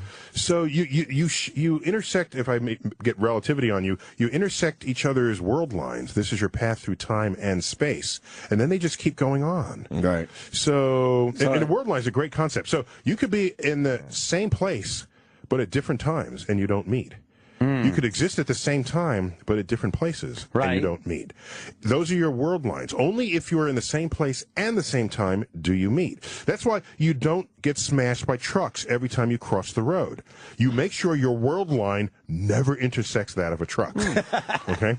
Relative to the truck. Exactly. It'd be nice if my world line intersected an attractive woman. That'd be kind of a nice collision. Relativity is such a kind of bizarre concept to people. It's It's very hard to understand. Well, like I said, it defies your common sense. But it's understandable if you put it in terms of like if you're stopped in your car next to a bus and the bus starts moving forward and you're looking at the bus, you'll feel relative to the bus that you're going backwards. You'll jam on the brakes. Your brain got fooled, and especially if they're large objects, you know. Because relative to the bus, you are going backwards. Exactly. Now, we've known pure just movement like that since Galileo. Right. The Einsteinian relativity, it includes all the weird stuff when you get near the speed of light. Yes, relative to now the speed of light. That gets wacky. But basic relativity, you know, you're in the back of a box truck that's doing 50 miles an hour, and you throw a ball.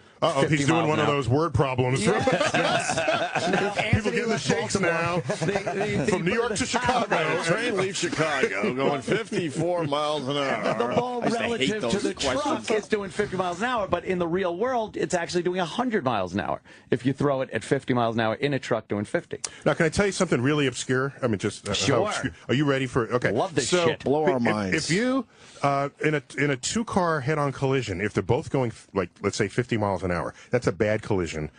People would not normally survive that. And you think that it's an accident that's the same thing as like 100 mile an hour going into a wall. Right. You might think Yeah. the wall's not moving, and no, it's not. Oh, it's not. It's a 50 mile an hour collision. You know why? How is that? Why? Because if you're going 100 miles an hour into a wall, you have 100 miles an hour's worth of kinetic energy. Okay? Whereas if you smash into another car, you only have 50 miles an hour's worth of kinetic energy. The other car has 50 miles an hour's worth of kinetic energy. You both get destroyed. So the energy that would have doubly, quadruply destroyed you going into a brick wall, some of that energy is destroying the other car. It's distributed in two cars. You're sharing the destructive energy.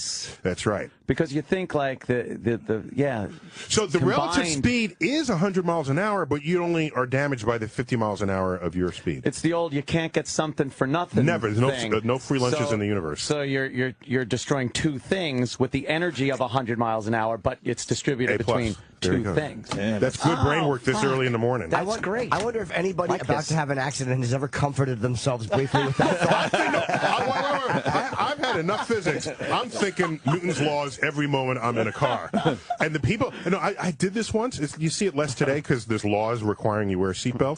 But I would, in the summertime, just before it's summer, before you have the air conditioner on, but late enough so that you don't have the heater on, so people have windows open, I go up to a red light, people not wearing seatbelts, and I say, excuse me, have you ever taken a class in physics before? 9 out of 10 of them say no. Because if you've had physics, Newton's laws of motion, you'd have on your seatbelt because you would fully understand how the laws of physics work. Even in the back seat? I love that one. Nah, you're safe in the back seat. In a cab, no one puts their seatbelt on when you get in a cab. But front seat, and that's when you need it most. Yeah, it's very dangerous. Or in a limousine. Hey, Neil, what's you know where you don't need a seatbelt? If you're driving in like a truck. Because the seatbelt is for when your vehicle stops abruptly because it hits something else that made it stop. If a truck hits a car, the truck keeps going. The truck, much more mass. The larger your vehicle, the less you really need a seatbelt. That's why they don't require you wear seatbelts on buses or on ocean liners. Right, on ocean liners. Right, okay. Yeah, because it's going to travel further. It's going to take longer to stop because that mass has to slow down. He knows his shit. He knows it. My man is good. Didn't even graduate high school. No, my man is good. He didn't even graduate high school. I'm self-learned. Hey, I got to ask you about God and religion, obviously. What's your general take on all that? A man of science. No, because we could discuss it for hours. I know. You got 2 minutes. You got 2 minutes. Yeah.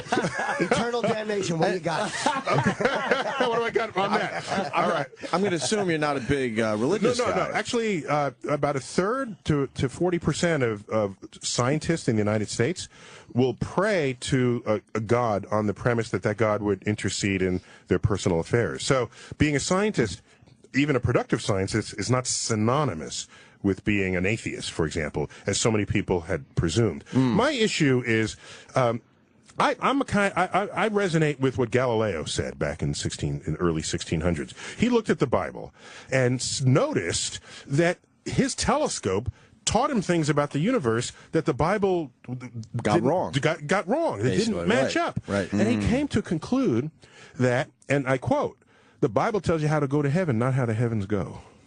Wow. Ooh, is that a quote from Galileo? That is, wow. That is a hip quote from Galileo. That's pretty hip. Pretty good. So when you realize this, the issue in modern times, especially in America, where freedom to express your religion is endowed by constitutional law, that the issue is not that you can or shouldn't express your religious freedoms.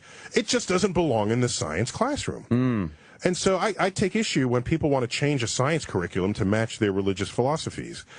Well, we live in an elective democracy. If you wanted to choose to have that happen, just understand the consequences. Right. Consequences are the next generation will not understand how science works, and science and innovations in science and technology are the foundations of a 21st century economy. Or the devil's lie. If you want a country that can thrive on the economic landscape of the 21st century, just leave science the way what it's doing. Don't try to come in and say that you need a miracle to make something happen. Then if that's your understanding of how the physical world works, you're not really useful in the laboratory. So how far are we peering into the universe these days? These days, yeah. This week, this week, how far are we? There's the race for what is the farthest away galaxy that anyone has ever found. And the next generation space telescope, known as the James Webb Space Telescope, to be launched in a couple of years, that will be able to see galaxies. Forget the one, what's the farthest galaxy? That's going to detect galaxies being born. Wow. And when you're there, you got it. All right. So basically, we've got pretty much the whole universe mapped out. Is this I'm sorry to interrupt you. Is this the one Kaku talked about? They're launching that's going to go between the sun and something. Oh yeah. That's probably the one. Okay. So this one has a special orbit that goes 1 million miles beyond the moon, way in deep space, far away from Earth and the interference of what we have, because it has to. It views the universe in infrared light, which is invisible to our eyes, and infrared is emitted by anything that has a temperature. So they have to deep cool this telescope, otherwise it would be observing its own heat. Wow! And you have to so deep cool it that it disappears from its own signal, and then you can see infrared objects in the depths of the universe. Did they figure that Isn't that amazing? God damn! I would launch it and just wreck everything by this big hot blob floating around all day. That would be ruined if I had my way. Are you scared of death? Knowing what you know, does it help? That's an interesting question. You know? In my memoir I wrote, I ended my memoir with a brief recitation about death. And once you know that you dine upon flora and fauna your whole life, if you're vegetarian, it would just be the flora. You dine upon it, and from that you derive your nourishment. Not only your vitamins and minerals, but also your calories. Your calories keep you alive. Calories are not a bad thing. They're only a bad thing if you're in a wealthy, overfed nation. Right? Most of the world does not get enough calories. A calorie is a unit of energy that you measure, and that's what keeps your body temperature at 98.6 degrees. It's what gives you energy to move. That matters. When I die, I don't want to be cremated, because that takes the energy so hard-earned that assembled into the cells of my body and just radiates it back into the atmosphere and into space. What I want is to be buried so that the flora and fauna of the earth can dine upon my body the way I have dined upon them my whole life. And only then can I justify my existence on this earth, sharing my energy back with the rest of... want to be eaten by worms. Yeah. Let the worm enjoy whatever is left of me when I'm buried. And that brings me comfort. Because I don't want to be eaten by worms. You're dead. That keeps your energy in the cycle of life on Earth. Well, even cremation, though, wouldn't that keep the energy? It could go into a storm cloud. Sorry, thank you. Your energy still exists in the universe. It just doesn't nourish other life. The worm can't work with that. All you did was heat the air molecules, and then it radiates back into space. Right. And you want to maybe possibly trigger a butterfly effect storm with your heat. Yes, there you go. It's 6 months later, it's his hurricane. A hurricane, right, exactly. No, so once I understood the balance of energy in the universe and energy in my body, I was comfortable with that. But also the prospect of death compels me to work harder in my life when I'm alive, which is the notion people want to live forever. Then what's your hurry to get anything done if you live forever? Boy, that is true. So right? I think the fact that we have a limited lifespan, that we can have some understanding of when you get to middle age, you start to see that. I think that compels you to be a little more productive. And think about it. Why don't you give plastic flowers to your loved ones? You don't, because you give live flowers because you know they're going to be dead in a few days, forcing you to embrace all their beauty and all their aromas while they're there. Wow. So that's not the reason I would give live, but that's an excellent. That's much better than the reason I would have. I like that. Yeah, that's where I get the results I want. But you absolutely have a much sweeter reason. Yes. Can I ask you about fascinating? How far back can they see with the Hubble, and how much farther back will this telescope that you're talking about? Well, so now we're in like we're getting into the single digits here. So we can see low 90% of the time back to the Big Bang. And so with every next telescope now we're incrementing 93%, 95%, 98%, 99%. There is a wall, however. There's a wall beyond which light does not penetrate. In other words, light can get in there, but there's no information coming back out. It gets all scrambled, and that's the famous cosmic background radiation. That's a wall that was set up in the universe when the universe was about 500,000 years old, about 500,000 years old. The universe has only been transparent to light since that time. If we want to see before then, we can't use light. You have to invent another kind of telescope whose information penetrates that curtain. You can use a neutrino telescope, a gravity wave telescope, or some kind of telescope yet to be imagined or invented. Wow. So the closest we'll get is about 500,000 years before the Big Bang. After the Big Bang. I'm sorry, after the Big Bang. You were living back in time there, yeah. So, do you think there's other life out there? If you study the problem relative to what we have, if you study the problem, you would be inexcusably egocentric to think otherwise. You look at how big the universe is, how many stars there are, how many planets we now know there would be if we looked close enough to every single star. You look at what we're made of, the ingredients of life itself. They're not rare. If life on Earth were made of some isotope of bismuth, you could say, hey, we're made of some rare stuff off of that periodic table of elements. No, you get the 4 most common ingredients in the universe. We're made of 3 of them, okay? And so we're not even made of something unusual. So you put it all together, and the more we study life on Earth, the more diverse are the conditions under which we find life to be thriving.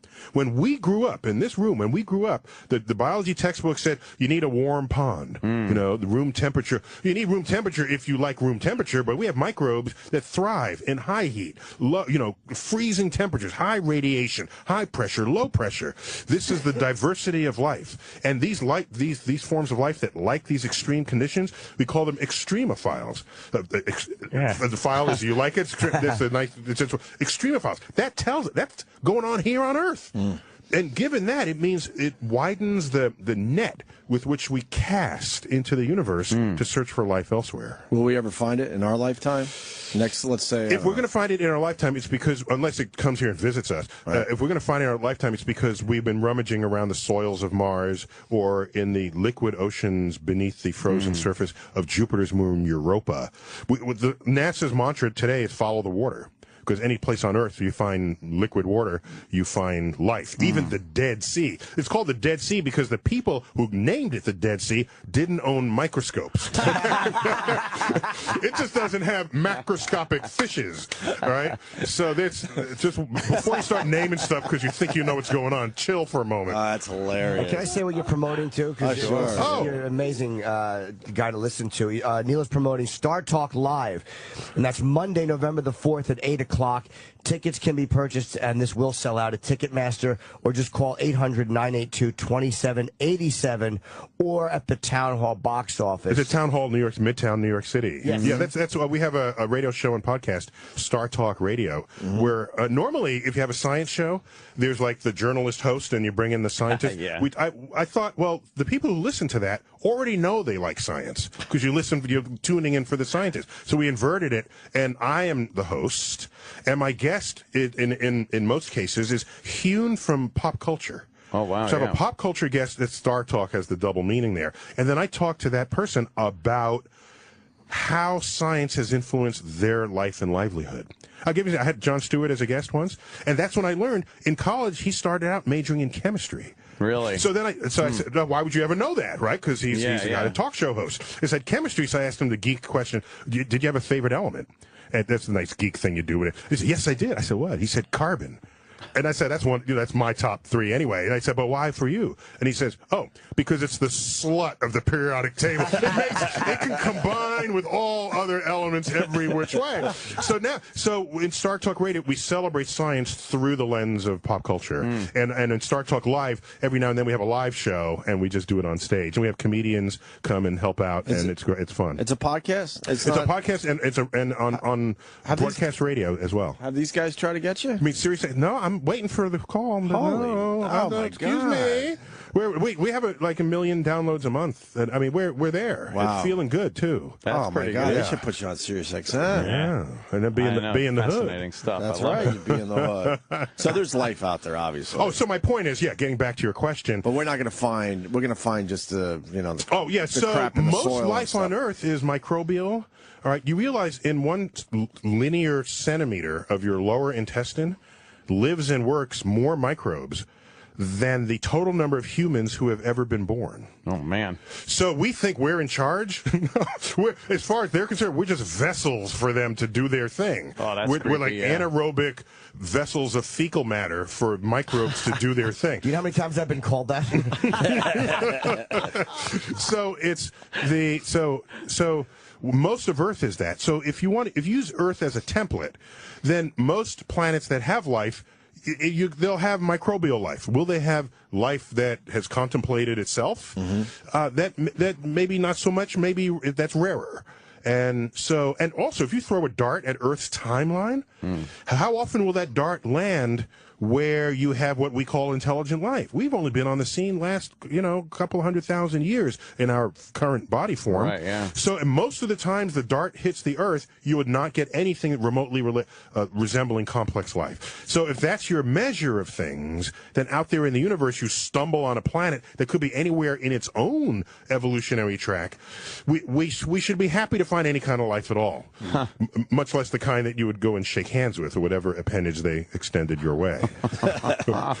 What did you think of Contact? I thought that was an amazing way to I thought it's one of the best movies ever, and certainly one of the best movies of the decade in the 1990s. What I liked about it was, first, it didn't show aliens. It admitted that we made contact with intelligent aliens, but didn't imagine that you could even imagine what they would look like. Right, yeah. Because if they're aliens and they're intelligent from another planet, they should look more different from us than we look from any other life form on Earth with whom we have DNA in common.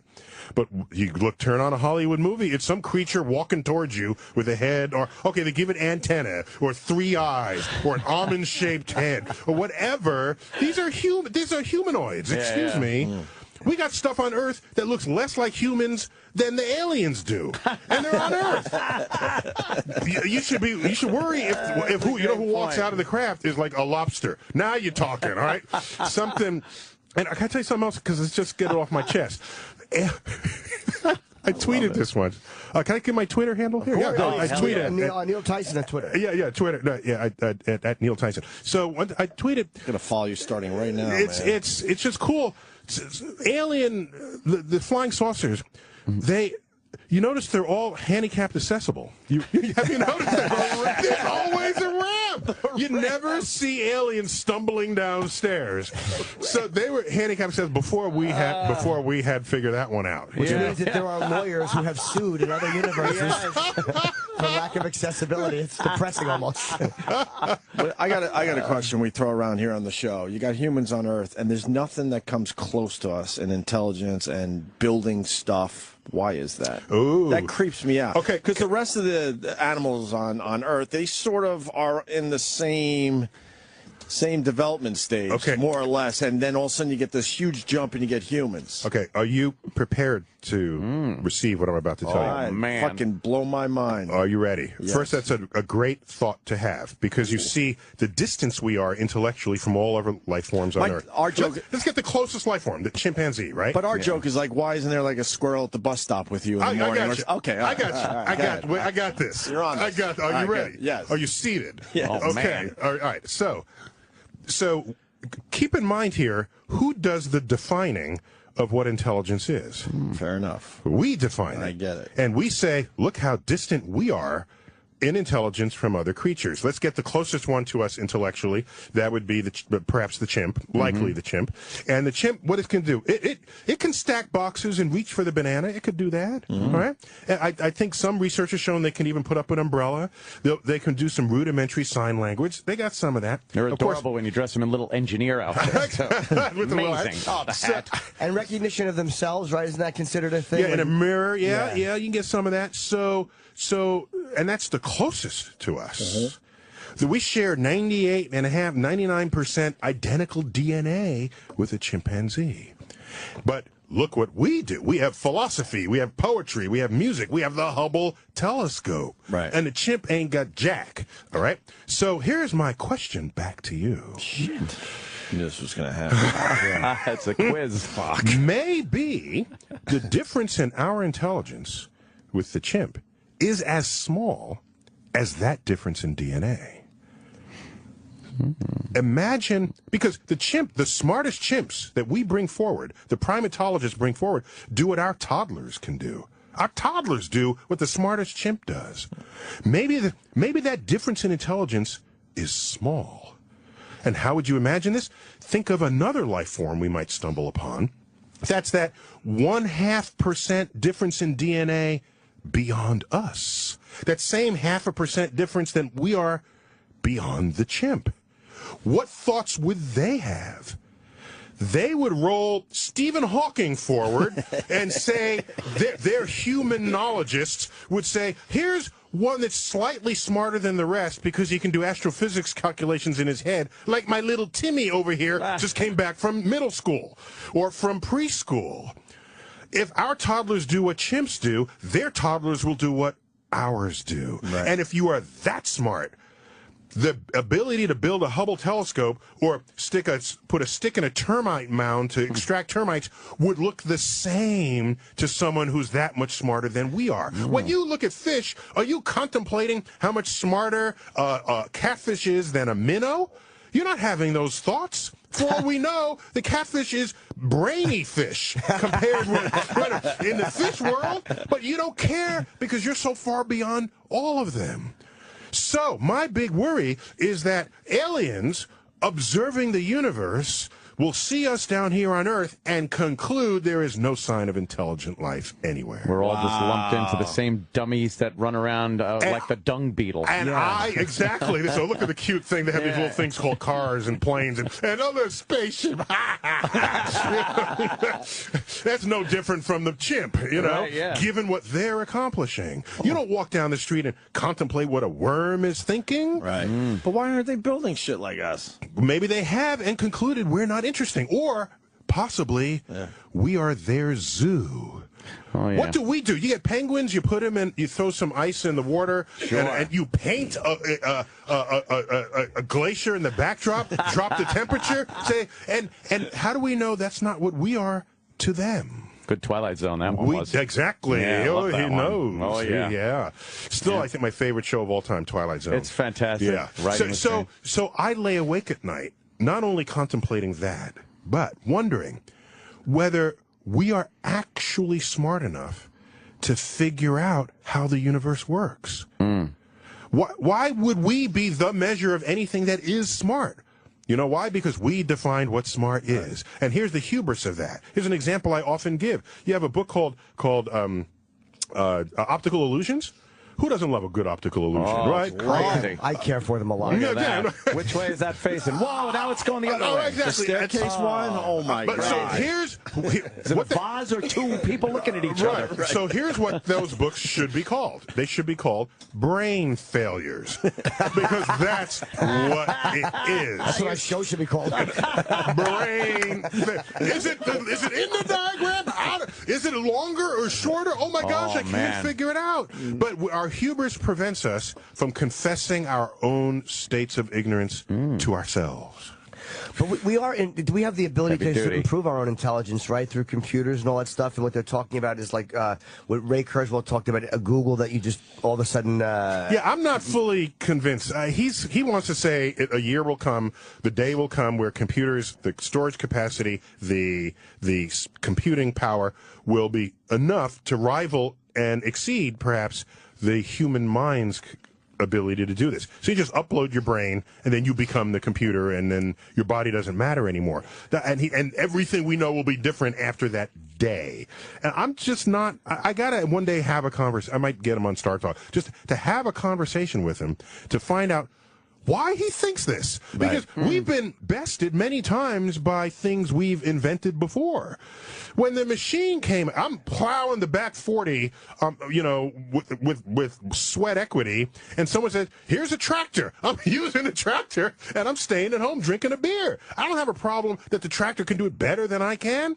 And we got computers that now beat us at chess, that beat the best chess player. We got Watson, okay, who beat the best ever Jeopardy contestant. But the computer that beat the chess player or Jeopardy can't plow the field. Well, but they're our creations. That's can't fine. Beat you at if you could lump all that into one thing. And then make it adaptable and able to grow. Let that do the work, and I'll be in the Bahamas. Call me when you're done. I'm just saying. And to upload your mind, fine. But the idea that would still be you, I'm not convinced of that, because the things in my mind that are not you, we have different life experience. One of many things that distinguishes one person from another. I upload my mind, and then, like I said, I go to the Bahamas, I meet people, I have a nice dinner. Is the computer doing that? No. Yeah. It's not. So I continue to grow my life experience and my relationships, and what is it's stuck in the moment of when I uploaded what I gave it. Right. How could it continue to be more creative than I can be creative based on new information I've yet to learn that happened through my world line? Isn't that in a way, though? The moment the computer is separated from you, it has a different world line. Yes. Isn't that looking at it like almost like there's an intangible thing? Like when you're saying that, like, isn't that almost giving credence to the fact, like, well, there's an intangible, a soul, or something that can't be quite accounted for? So it would be if the way the science fiction vernacular takes it is, has the computer achieved consciousness, self-awareness, so that it makes decisions on its own without you even having programmed it in that way. Right now, computers do exactly what we tell it. Right. They do not what we want it to do, what we tell it to do, which are two different things here. So they do exactly what we tell it to do because we programmed them. So that was the interesting thing. I don't know if you saw Watson in action. So one of the other contestants gives an answer, and it turns out to be the wrong answer. Watson is still calculating what the answer is, and he says, okay, Watson, and Watson gives the same answer as the other person gave. Watson hadn't figured out that if someone already gives an answer and it's wrong, you don't give that answer. Any dummy would know that standing next to him. Right. But it kind of opens up the thing. Is there a limit to the human mind? When you said, can we reach a point where we can't comprehend? Since I can imagine a life form that has that same DNA difference advanced beyond us that we are from chimps, I am humbled by the brilliance that such a life form could bring to bear on solving problems, just look at how we like to say we're smart, but look at the dumb stuff we do as a species all around the world. Hey, you're living on oil that I want. I'm going to kill you. Right? Meanwhile, the whole universe is overflowing with energy. Well, I'd be embarrassed if aliens came here to visit and they say, hey, how you guys doing with your energy? Well, we're still pulling fossil fuels out of the ground. Ha! I want stuff to be more proud of before I start showing off our civilization to intelligent aliens that happen to visit. Yeah, don't be so eager to have them land here right now. It's ridiculous. We continue to destroy each other and and everything on Earth. When you start really looking at how tiny Earth is compared to the rest of the universe, and let's make everything warmer while we're at it. Right. And flood the coastlines. Yeah. Speaking of Earth, how do you feel about the people that think it's only 6,000 years old? If they think that because that is mandated by their religious philosophy. Exactly. Okay. Just keep it out of the science classroom. That's all. I don't try to confuse that with doing science. Science, we have learned. Science has completely transformed our culture. It's doubled our life expectancy. It has brought comfort and health and well-being. And not only science, but the fruits of science, the technological fruits of science. And, of course, you need to be good shepherds of this power because in the wrong hands, it could be used for evil. All right? This is the great sort of dichotomy of of unlocking the secrets of nature. So I'm not going to fight them to tell them the universe is not just stay out of your way. No, not just the science classroom. Right. No, and if you want to put it in the science classroom, understand the ramifications. Right. Your country will go bankrupt because you will no longer be in a position to forge the economies of tomorrow that will require science and technological innovations. And it leads to the next question, because a few people on the lines are asking, do you believe in God? I'm not convinced. If here's the thing. If every time I talk about God with someone who's a believer, God is all powerful and all knowing and all good, right? The good is a big part of this. And then I look at all the ways Earth wants to kill us. A tsunami takes out 250,000 people, hurricanes, earthquakes, tornadoes, floods, and I add all of that up. Either the God is not all powerful or is not all good. But it can't really be both, given all the ways the universe wants to kill us. And if Earth is not finished killing you, there's the asteroid that could come in. Right. An asteroid rendered 70% of all life forms extinct. Back in the famous one in 65 million years ago that took out the dinosaurs. So there's so many ways to die, not at the hands of someone else who has free will, that I don't know what is the nature of the God that you're talking about. I gotta try to use your logic back at you. But don't we define what is good and what is bad?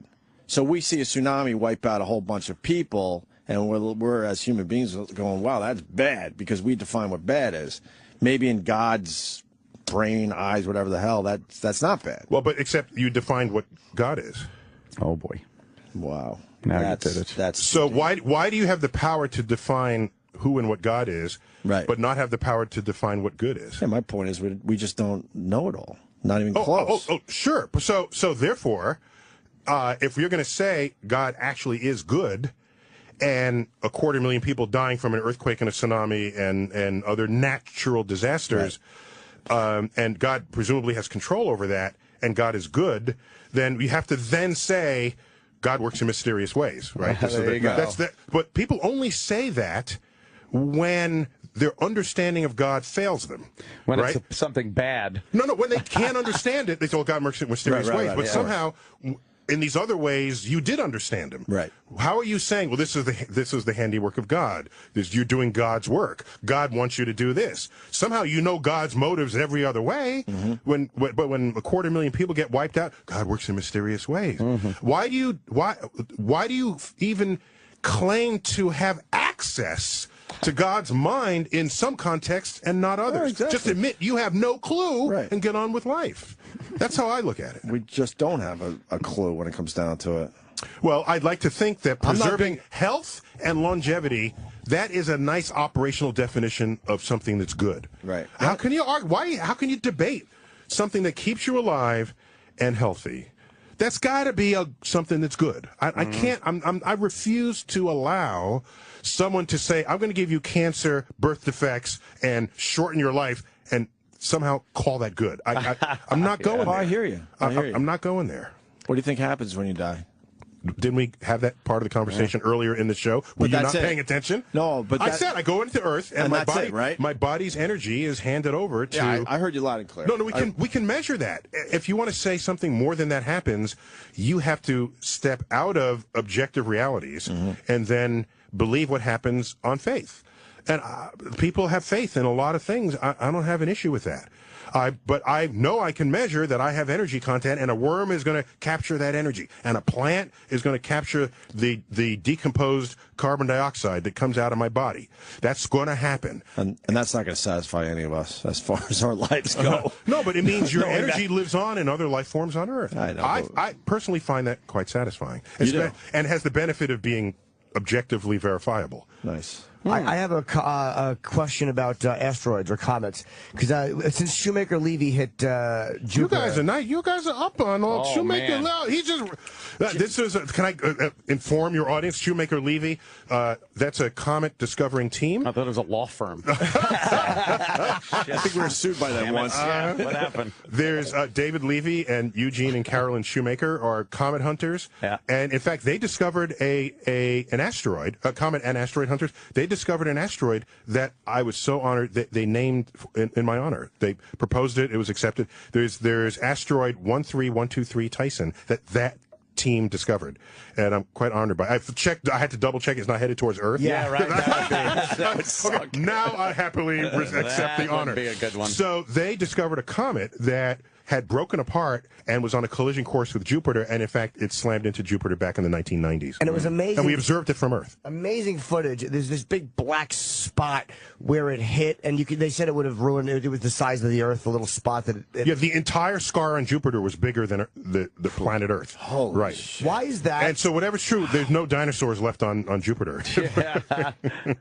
I'm fascinated with that and the fact there's that red storm on Jupiter. How come, if that red storm is just a weather system, we still see it? Why isn't it? And why is that spot still as it was 25 years ago? No, the spot's long gone. Oh, is it? I thought it was still there. No. Okay. The spot's long gone. Now, what's cool about the spot? This is an impact scar left in the atmosphere of Jupiter because there's the energy of the collision completely wreaks havoc in the local area of the atmosphere. But here's what's cool: there were 24 or so chunks of this comet that had broken apart on a previous bypass to Jupiter. Jupiter's gravity disrupted the physical body of the comet, and it created this long train of 24 pieces. Here's what's cool. When the first piece hit, the next piece does not hit in the same spot because Jupiter rotates. So you got to see every successive scar as they hit Jupiter's surface. As Jupiter rotates twice as fast as Earth does, by the way. And so you got to see the simple fact that Jupiter rotates as these pieces, all otherwise hitting the same spot in space. Right, but a different location surface, on Jupiter's surface. So those have gone away. Jupiter's red spot, we've been seeing that for the last 300 or 400 years. It's a sustained weather system that still is a bit of a mystery. And has it not? Maybe I just. By the way, we don't know. We don't have a full. We have some provisional answers for how you can sustain a weather system that long, but the universe continues to brim with mysteries. And why should it be, relative to our life? Right. Yeah. Thank you. Right. It's think about it. We have hurricanes that last weeks, for sure. All right, and that's on Earth, which is tiny, and we don't rotate as fast. So now we have Jupiter, which is, Jupiter is 10 times wider than we are as a planet, rotates twice as fast, is mostly gas. All right, so Jupiter, give it some space here to do whatever it wants to with its weather. I mean, to a mayfly, the hurricanes here last a lifetime. He's getting philosophical. He's getting deep here. Now, we sent the probe to Jupiter, and I guess it fell down and then got crushed. No, it didn't fall. Yes, you could say literally, yes, it did fall, but that was on purpose. We didn't. Yeah. It didn't accidentally. Oops. Well, parachuted in, right? Yeah. Yeah. Once you're done with your spacecraft, why don't you leave one last experiment to find out what happens as it plunges into through the surface? That's right. How far It'll down? ultimately get crushed by the pressure. How far down would you make it before you got a human being? Yeah. you would suffocate in the vacuum of space before you got to that point. But ignoring that complication. You on a ship or something. Okay. You go in. Well, it depends on how structurally stable your ship is or your skull is. But I mean, it's not. You don't have to think about Jupiter to answer this. You just say what kind of pressure. You can think about it in the ocean. What kind of pressure would totally crush your body? And you can't go too far down with it, like the Titanic. Miles down below the surface. The weight of the water above you would just crush you like a pancake. Like a crepe. Yeah, the weight of all pancake's that too thick. atmosphere. You need something thinner. Yeah. And what is it? Right, because we have atmospheric pressure here on Earth's surface. It's 15 pounds per square inch. Here's something you might not have known. If you press a suction cup and you try to lift it up, you can't because it has suction. Well, there's no such thing as suction. What's happening is you took away the air beneath it that was balancing the pressure all around it. Now you're lifting the entire column of atmospheric weight that's sitting on top of your suction cup. Yeah. And if your suction cup is 4 square inches, it's 4 times 15 pounds per square inch. You have to lift 60 pounds of force upwards to pop it off the table. Before it comes off. And you say, look, it's sucking itself down. No, the atmosphere is pressing down on you. So now you go underwater. You have not only the weight of the air on top of the water, you have the weight of the water on top of you. Yeah, and water is heavier than air, denser than air. A lot of people get that backwards all the time, that it's suction, but it's actually pressure. And yeah, and they say, nature abhors a vacuum. No, most of the universe is a vacuum. It's a vacuum. Nature just loves vacuums. It's your limited worldview that tells you that nature somehow hates the absence of air. Yeah. So I'm fascinated too with the Voyager, which is I remember my science teacher in high school, Stanley Buttcavage, told us that what a name that for a was his teacher. name. Wow, the abuse. But he made such a big deal of the fact when Voyager 1 left, I want to say our solar system, which I guess was when I was a freshman in high school, which I guess is 82. And now whereabout is it? Didn't it just reach another milestone? Well, it depends on how you define the solar system. Generally, when you learn the solar system in elementary school, it's the enumeration of the planets. Back in our day, Pluto would have been in that list. No longer. So you could say when Voyager passes the orbit of Neptune, the last of the 8 planets, it has left the solar system. But wait a minute, there's a new swath of real estate discovered beyond Neptune, which is what got Pluto into trouble. It's a swath of icy bodies with the same composition and orbits as Pluto. Right. And so that's called the Kuiper Belt of comets. Maybe you have to wait till it gets past that. Well, Voyager, got past that. All right. And so it's kept going. And since then, it has passed the sun's the influence of the sun's magnetic field on all the particles that float around in space. And it has crossed into the magnetic field of the galaxy. And that's what made headlines just recently, which would have been much later than when you were in high school, of course. That they were probably finding some other boundary of the solar system to reference. Yeah, maybe it was when it passed Pluto or something. I don't remember. It's the launch. No, I think when did it go up in like 77 or something? Oh, when it was launched, 1977. That's correct. Voyager 1 and 2, yeah. And they said it's being powered by something that's like a little light bulb, like worth of power. Oh, yeah. I forgot, was it 10 watts or something? Very, very low wattage. Yeah, lower energy consumption than your refrigerator light. That's amazing. So, yeah, that's what's powering the whole thing. And it has 70K of memory. Nice. Ooh, that was you were talking back. That was hell yeah. Back in the 70s. You got a date if you had 70K of memory. Yikes. And what?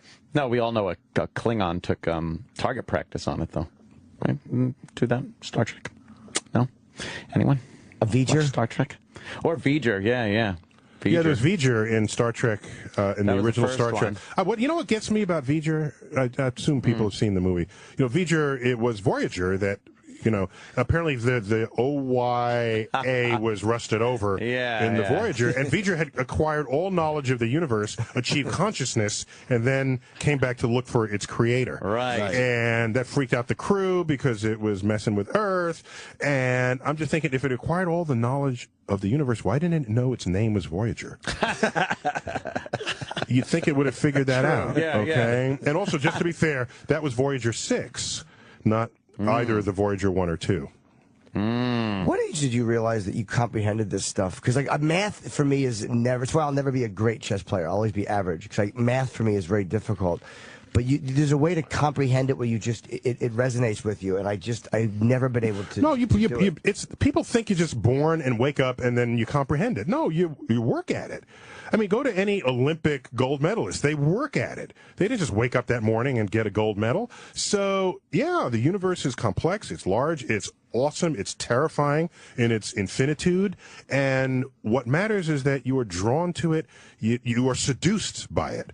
It is the seduction of the unknown that gets me out of the bed each morning to ask, how do I now learn how that works? Either learn how it works in ways that other people have already discovered. All right, that's what you do while you're in school. But then you get to the PhD, and then you've learned what everyone else knows. You have one foot in what is known, and one foot in what is unknown. You're at the perimeter of ignorance. And as we say, as the perimeter, as the area of your knowledge grows, so too does your perimeter of ignorance. So knowing doesn't always mean there's less to learn. Sometimes it means there's more to discover. I think that's a side of the brain, though. That, like you're not born with necessarily the knowledge, but I think the gift or the ability, because you're not born with any knowledge other than the instinct to suck. Which I've made a career out of. I was being literal, not figurative. Okay. Yeah, we have a couple of instincts that are in us, and to the woman, the sucking baby is pleasurable. So if it hurt, we would go extinct really quickly early on in the species. Yeah. So there are factors in play that make making more babies pleasurable, and other than that, we learn what's going on in our environment. But when you're a kid and you're knowing this stuff, is that like... I was 11 when I figured out this is really cool. I want to learn more of it. And there's an interest, too. Like, if you're interested in it and want to know more, it's like if you're interested in playing a guitar, you're going to pick it up and screw with it every day of your life. Same thing. And then you learn how other people play, and then one day you're really good at it, and then you invent a new genre. Way of, way of doing it. And my first exposure to the universe was at age 9, a first visit to the Hayden Planetarium. But I got to ask this question. So when you're really young, 9 years old, can you either choose the guitar or learning about the universe? Did you see? Or are you more prone to Depends go... on how much you want to get laid. or is your brain wired enough to where you're going to be prone more to go for the guitar? Well, first, I think the geek is the new football quarterback, okay? Look at how many people go to Comic-Con. Just, you look at the rise of... What is the #1 sitcom on television? It is The Big Bang Theory. So I think there's a changing in the... I think, you know why? It's because you need your geeks to fix your computer at the end of the day, or to invent the computer that you want for tomorrow. And in principle, a football quarterback could do that, but generally the history of them is that they're not that person. But my point was when I was going to make a really deep point. When you're 11, about the guitar and the universe. Do you remember? There's a Gary Larson comic. It showed Jimi Hendrix as a young boy. Okay, and he's walking up to the music store, and the accordion shop is closed, but the guitar shop is still open. And then it's a disaster averted. That's funny. Wait a minute, that was a Ziggy. That's funny. So you think that it's something that you learn? I still think it's a side of it. There's something. I think there's something in your brain. Because I can never look at math. Like, I mean, I didn't work hard enough at it, but I cannot. I think you're born with some kind of ability, but and hopefully you find that. There's probably people out there that would have been great math minds, but for whatever reason didn't find that spark. They took a wrong turn. The world line missed an opportunity. Here's what I'll tell you. When you realize that if you go to China and you want to speak to the Chinese, you got to learn Chinese. And any language expert will tell you it takes several years to get really fluent. And ideally, you should move there and immerse yourself. And if you don't move there, it might take you 5 years. Move there 2 or 3 years. In either case, it takes years to even just get comfortable with it. When I look at the universe and you realize that the language of the universe is mathematics, and I want to have a conversation with the universe, I'm learning the math. And look at the symbols of math. I don't think it's that different from learning a completely different alphabet and having to communicate in Cyrillic or Thai or Chinese characters. Think about it. They're expressing ideas in a complete other iconography. And so, not iconography, what do you call a character set. And so that's what math is. It is expressing yourself in a completely different character set. And there are rules. We have rules in English. The verb goes here, the noun goes there, you conjugate it this way. Math has rules. Yeah, but there's not a third of a verb. If you had to have a fraction of a verb, I'm finished. No, but you do have fractions of words. Yes, okay? Fractions, yeah. Okay, there are words that are compound words, and one of the things you learn in elementary school is that some words are composed of others. I think people think of the difference between like writing and math as it's more abstract if you look at writing and English and language, but if you break it down into the actual letters and the rules of a language, it isn't as abstract. The tools... Yeah, I think a linguist would probably argue with you, but I'd have to agree that the rules of math are unassailable, basically. Yeah, they're more definite. Yes. But the rules of writing, there are certain rules you have to adhere to that isn't that creative kind of abstract part of writing. And that part of writing, I'm claiming, has a similar kind of, I don't want to say rigidity, but a formality as what you find in mathematics. But with those tools, you could make very creative and very abstract ideas. Well, but no, you can do it with math, too. So here's the thing. So math is a language, all right? Math is not the destination, it's a path. So when I have an idea about the universe, and I represent it mathematically, if my idea is accurate, I can manipulate the math and make a discovery that the math enabled because it is a logical representation of the idea. What humans are not good at is thinking logically, using words.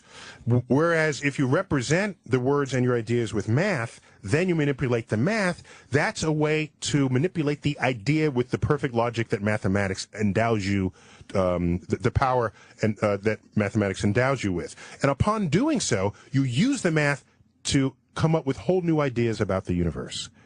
And so that's how a great writer would use the language to come up with a whole new way of telling a story or a whole new way to develop a character. And take, for example, the movie Inception. That was a completely different new way to talk about a plot line and folding time and the pace of time. Is that the right movie, Inception? No.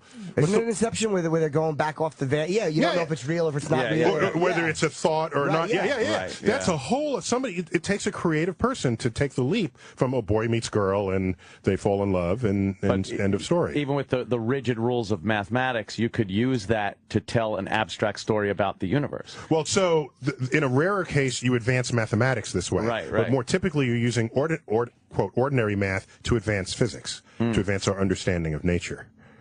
And occasionally you do invent a new math. Isaac Newton said, someone asked him, hey, Ike, why do planets orbit in these ellipses, these flattened circles, rather than perfect circles? Because he had a theory that showed ellipses. But someone asked him why, and he couldn't answer it. He said, I'll get back to you. So he goes home, comes back a few months later, here's why. Because they're conic sections, you cut a cone and you get an ellipse, a circle, a parabola, hyperbola. And they said, well, how did you come up with this? He said, well, I had to invent integral and differential calculus, and that then enabled me to solve this. So he invented a branch of mathematics to solve a problem in physics. So occasionally you get 2 for 1. You get a new physics problem solved, and it required new math if you're smart enough. Sounds like he was wagging the dog on that one. And more shit we have to learn in high school. Yeah, that's true. Thanks, Isaac. Thanks a lot. You prick. Really? How about I don't know every once in a while? Neil, this was great. Yeah, I got to run. Yeah, this was great. I just want to take a drive with you and pester you with questions. I just want to keep That's just what I want to do, too. Drive with you. That's my idea of an ideal day, right?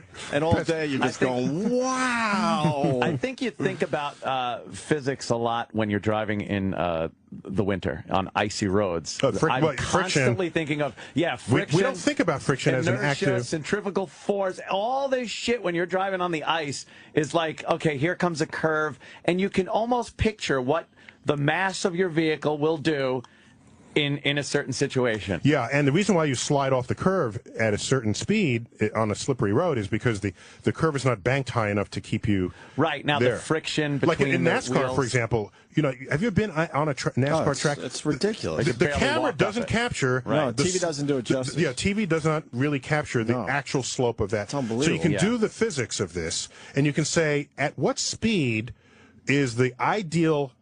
What is the ideal speed for the car to have for this bank of a turn? And you find out what that speed is.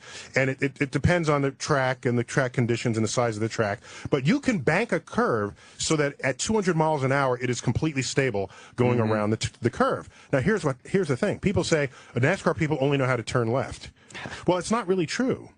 If the bank has the perfect angle for your speed, it is the bank that turns your car and not you. Right. You can keep pretty much straight. Not pretty much. You can just never turn the wheel, and you can go in perfect circles for having done so. If the bank is at the right angle for the speed that you're driving. So that allows the driver to only have to steer to maneuver among other cars rather than to steer to stay on the track. I mean, obviously, if you think about a car going fast enough to stay on a 90-degree bank, let's say. Oh, that's the speed of light. That's the speed of light. Yes. On a 90-degree there bank. Is no. We got that one. That's the speed of light. All right, you with me on that? All right. So without any degradation of. No, it would fall. It would fall. Right. Right. Yeah. You need the speed At of light some point. on that one. Wow, that's hilarious. Oh, Neil, that's too fast for me to be driving. But listen. We got to get Neil out of here. I could just talk about this all day, goddammit. It's deGrasse? Or no, that's silent E. That's not deGrasse High, right. Yeah. No, deGrasse Tyson. But you just call me Neil. That's fine. Thank you. Just get rid of that E. We don't need that. All right. Neil deGrasse Tyson. An amazing guest. I wanted a numeral in my name because there's a silent 3, something just to mess with people. Like Dead Mouse, but it's a 5 at the end. Yeah. Neil Tyson on Twitter. And again, November 4th, Monday night at 8 o'clock, Star Talk Live. So I guess you're doing your live podcast. Just a fascinating every now and guy. then we do a live version of it right at Town Hall. That's with Eugene Merman? Eugene Merman does. Yeah, that will be with Eugene Merman. Yeah, okay. Really funny guy. Yeah, he's a buddy of mine. He's very, very funny. And you get that at Ticketmaster, and you're a fascinating man to go see you at Town Hall. I think would be great. All right, thanks. Thank you very much. All right, guys. Coming in, love it. Thank you. You hadn't ever called before. Now, This is stupid. You never called. You never wrote. What are we thinking? Well, now we are what happened? World lines have intersected. Oh, damn. And they will intersect again. All right. Thanks, all right, guys. man. Thanks, Neil. Right. The Opie and Anthony Show.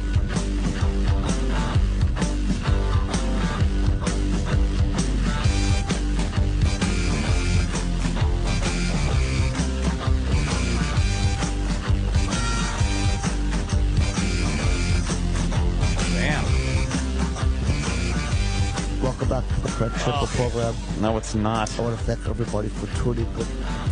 Eric Nagel says, "Get the fuck back to work." Yeah, What's this about, Eric Eric? likes to rush everybody around. We just want to character. take it easy and relax. I will not. We just did interact with this character. We just did an hour and a half with Neil deGrasse Tyson, and then E-Rock decides after 4 minutes we got to get back on the air. Is that a single? What the hell? Get Get back 3 to reads, work. a double plus 2 minutes of filler. Oh, shit. He's right. Fuck. I am me, dummy. I say deGrasse. I just didn't know. Well, it looks like I deGrasse. know, but I should have known that. I was. What are you going to do? I was telling Anthony It's during John Lithgow, by the way. Yeah, fuck him. It's Lithgow. We all know that. Stop already. When the whole country calls you Lithgow, why don't you just accept it? Rose by any other name. That's true. What? Yeah. You just because the whole country mispronounces his name, he has to change his name. That's the rule. If everyone starts calling you one thing, then shouldn't we officially be calling this the Opie and Anthony Show? All right, now you're being a wise ass. True. What about that fucking the football guy? Which guy? I forgot his fucking name. The one. LT? Oh, Terrell. Oh, Terrell. You mean Terrell? Terrell, shut up. Whatever it was, but the whole country said it one way, so it's a tough shit for you. Don't correct us. We don't know you personally. We just hear everyone else say your name like that. Just start calling him Ocho Cinco. I was telling right. I was telling Ant during the break why I love doing radio. We just had our mind blown by Neil deGrasse Tyson. And in a few minutes, the contrast will happen. We're going to have Tammy Pescatelli in here with a horrendous accent telling guinea jokes. And I say that with love. I love Tammy. But Of course, there's a bit of a contrast right now. That's that timeline. Yeah, Tammy, don't take this wrong, but we couldn't have a bigger idiot coming in after Neil. After that genius. Exactly. I don't mean it like. Holy She knows I don't shit. mean it that way.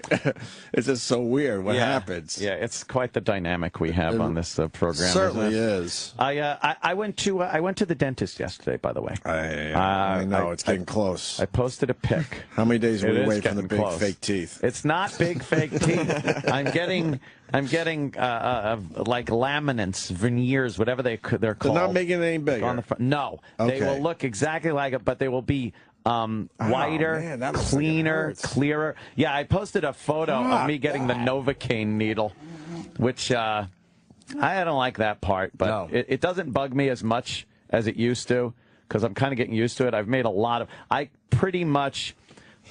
So far, not even done yet, but so far have a pretty nice car, the cost of a car, put in my mouth right now. Yesterday's visit was alone was $6,500. And we don't have insurance for this shit. No, there's no dental insurance for this shit. No, but dental in general we don't have. Well, dental, even when I get cavities filled, I have to pay out of Yeah, pocket. it's crazy. Oh, really? I have dental. I don't have fucking dental because we have to get our own insurance. Dental's very basic if they cover it. What do they dental do with the insurance. 7 teeth you got pulled? I did not fill have those in 7 yet? teeth pulled. Yesterday, According to the internet, you did. no, And they that's get a everything lie. right. Yesterday was she's replacing a bridge that I have between a couple of teeth. So she took the old bridge out, which was there from 1992. And did you smell it? No, I didn't. I did smell it burning, though, in my mouth. She had to cut it out with the drill. She was going with this. It felt like a Sawzall was in my mouth. God. She had to cut through the metal cup that's inside the 2 crowns that that border the fake tooth that's in between the bridge. And it's fastened to 2 other teeth by the way of a cap, like a fucking crown. And that's metal. And it's glued in there, and it's been there since 1992. So she's got to drill through the fake tooth, the metal, and then cut it out like that. It was literally going, like vibrating, going, and it was so loud in my head. Oh, but it didn't hurt. I mean, she said, if you feel any discomfort, let me know. And then I was like, no, it's good. And then it was like, ow, that hurts a little bit. And she Novocaine me up a little more. And when are you going to be done? Been I'll at this a while. Well, now next in 2 weeks when they make up the new bridge, they pop that in. And that's in 2 weeks. And then I make an appointment to start on the fronts, the laminates. I like the fact that you decided you were going to do this and you're just fucking plowing ahead and doing it. Plowing right ahead. It was because a wisdom tooth cracked on me, and I went to get that fixed. And I said, you know what? I'm here. Let's run the gamut. Tammy, there she is. We got to get Tammy in here. Run the gamut. We also have John McEnroe on his way. So the progress is progress report. You're getting there. So it'll be because I've never been happy with the discoloration that I have going on in my maw. So that's going to be all taken care of. There she is. Hey, Paisan. What's up, Tammy? Good morning, What's everybody. up? Good morning. Good morning. How are you? Good morning. How you doing? How is this? Is my like the cleansing of the palate after Neil? Apparently. Like, oh my God. Oh, you heard that? Oh my God. Of course I heard it. I never felt so stupid. Well, it was wonderful. You're in a bad spot following him. Yeah. What a chasm. Right. Well, I'm not in a bad spot to be funny. Holy God. I just found myself nodding a lot, hoping he thinks that means I know something. That was like, if you just nod a lot, you're like, yeah, the nerd is the new quarterback. I'm sure Tom Brady thinks that every single time he's banging Giselle in the morning. Indubitably. I felt like saying that a few times. You know, it's just so. I'm glad that there are people like that. I'm just glad that I'm not one of them. Yeah, you know what I mean? Like, he's so great. He seems so nice. He had a great sense of humor with you guys that he tried, but you know, like, you try to impress him and get his approval to show how smart you are. You know what it is? They're just they nothing. like themselves too much. As a comic, like, you know, I'm a self-loathing narcissist. Yeah. I can't. Right. Well, that's the comic. You know, we just don't like ourselves as much to think that we could do that kind of stuff. Right. Why do I want to go to Earth to find or off Earth to find more people to hate me? There's like enough over here. What have you been up to, Tammy? Apparently, vigilantism on the train this morning. Oh, my God. Shit. Wow. Yeah, like this crazy guy. I'm always nervous, to be honest with you. I'm never nervous to do much because I've been on the road for a long time by myself, and but the train always scares me in New York because I'm just not. Why? I'm just not. I love it. Man, no. And by that, you mean the subway. Yeah, the subway. Yeah, Yeah, the we subway. call it the subway. A lot of people know around the country, they're like the train, they think Amtrak. Yeah. and No, stuff. the subway. The You're thinking subway. the sleazy, urine-smelling subway. I love going on the subway and watching people. Well, that's what you gotta you're know when to supposed to go, do. and you got to also know, like, maybe some of the spots aren't for And you're a dude. a white person. You're a dude, right? Right. That's the other difference. Like, this guy gets on the train and he starts picking this little Asian lady. And I don't even like Asian people. And he was picking on this was poor he little saying? Asian lady, saying how ugly she was, and he was glad he Can you didn't tell wake me up his with her. background and makeup? I don't know what he was. He was one of those just generic brown. He was brown. Yeah, he All wasn't right. black. He So wasn't. You know what I could have mean? Like been he was. Hispanic no, he was probably white and homeless for too long. Oh, you know what I think it mean? could have Like been that. like that It's a little brown. grimy. It's Yeah. like dirt. That. It's like brake shoe ash. Yeah, just burnt. That's all over him. Burnt pancake, Right. kind of like like Okay. a wheat Eggo, and he was just gross. And he was picking on her. And I'm just looking, because I'm still novice enough to like take a look at it. And and he goes, "What are you looking at?" And then finally, I just go. See, I'm still trying to figure that out. No, because I don't want to fight because it's not, he's obviously ballsy enough to do stuff to people, but not to a man. Uh-huh. You know what I mean? Like, it's still not like, you're not talking to any of the dudes. You picked on this little old Asian lady. Old Asian lady, and the me. most harmless thing to fuck with. Yeah, what is she going to do? Pretty much. To you? Nothing. Yeah, she ain't even going to pull out I no could see Jackie Pee on Chan a moves stick on you. and stab you with it. Yeah. There's nothing How she did can you do. respond when he asked you that? Well, I go, dude, not today. Wow. Not today. Maybe tomorrow. And then he goes, what do you mean not today? I said, not today. And That could mean don't fuck with me today. Like, hey, dude, because I'm not busy today. I got to get to O&A. That could mean not today. If I miss this, I'll never get back on again. They'll just think I blew him. But that means she scraps. Tammy scraps. Oh yeah. well, I've had, but that's a thing that You're you a have scrapper to. every once in a while, right? I would. Oh yeah, when I was a kid, I used to really be really bad. Yeah. But I grew up with boys. But also, this is not a career that if I was afraid, I could do it. I'm, But what does the not today turn into? Did he go away? Then he just looked at me and I go, God bless you, dude. Just like, he was just, he goes, who are you to bless me? And it was so funny. I took my hand and kind of moved it off An to asshole. like this, right?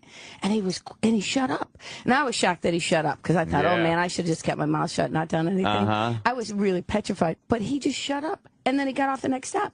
And these people, these jaded people, like, I have it on video, but you can't hear it. They go, this lady leans over to me and she goes, are you a witch? Wow. No, I'm just a bitch, really, is all it is. I just don't have time to deal with him today. Maybe on the way Fucking home. Jedi mind trick that motherfucker. No, I just think no one stood up to him. You know what I Isn't mean? it amazing that on a train with all those people, and I always remember the public, I'm guilty of this too, if everyone had worked as one unit and just said, shut the fuck up or we're going to Exactly. squash you. Everyone's afraid they're going to be the one he goes after. And, though. and people, it's that, but it's also nobody has faith that anybody else will help It's them. gonna That's help, the truth. right. And I got to tell you, I was scared shitless, really. In real, but you can't. You can't do that. The biggest problem with Subway is you're facing people.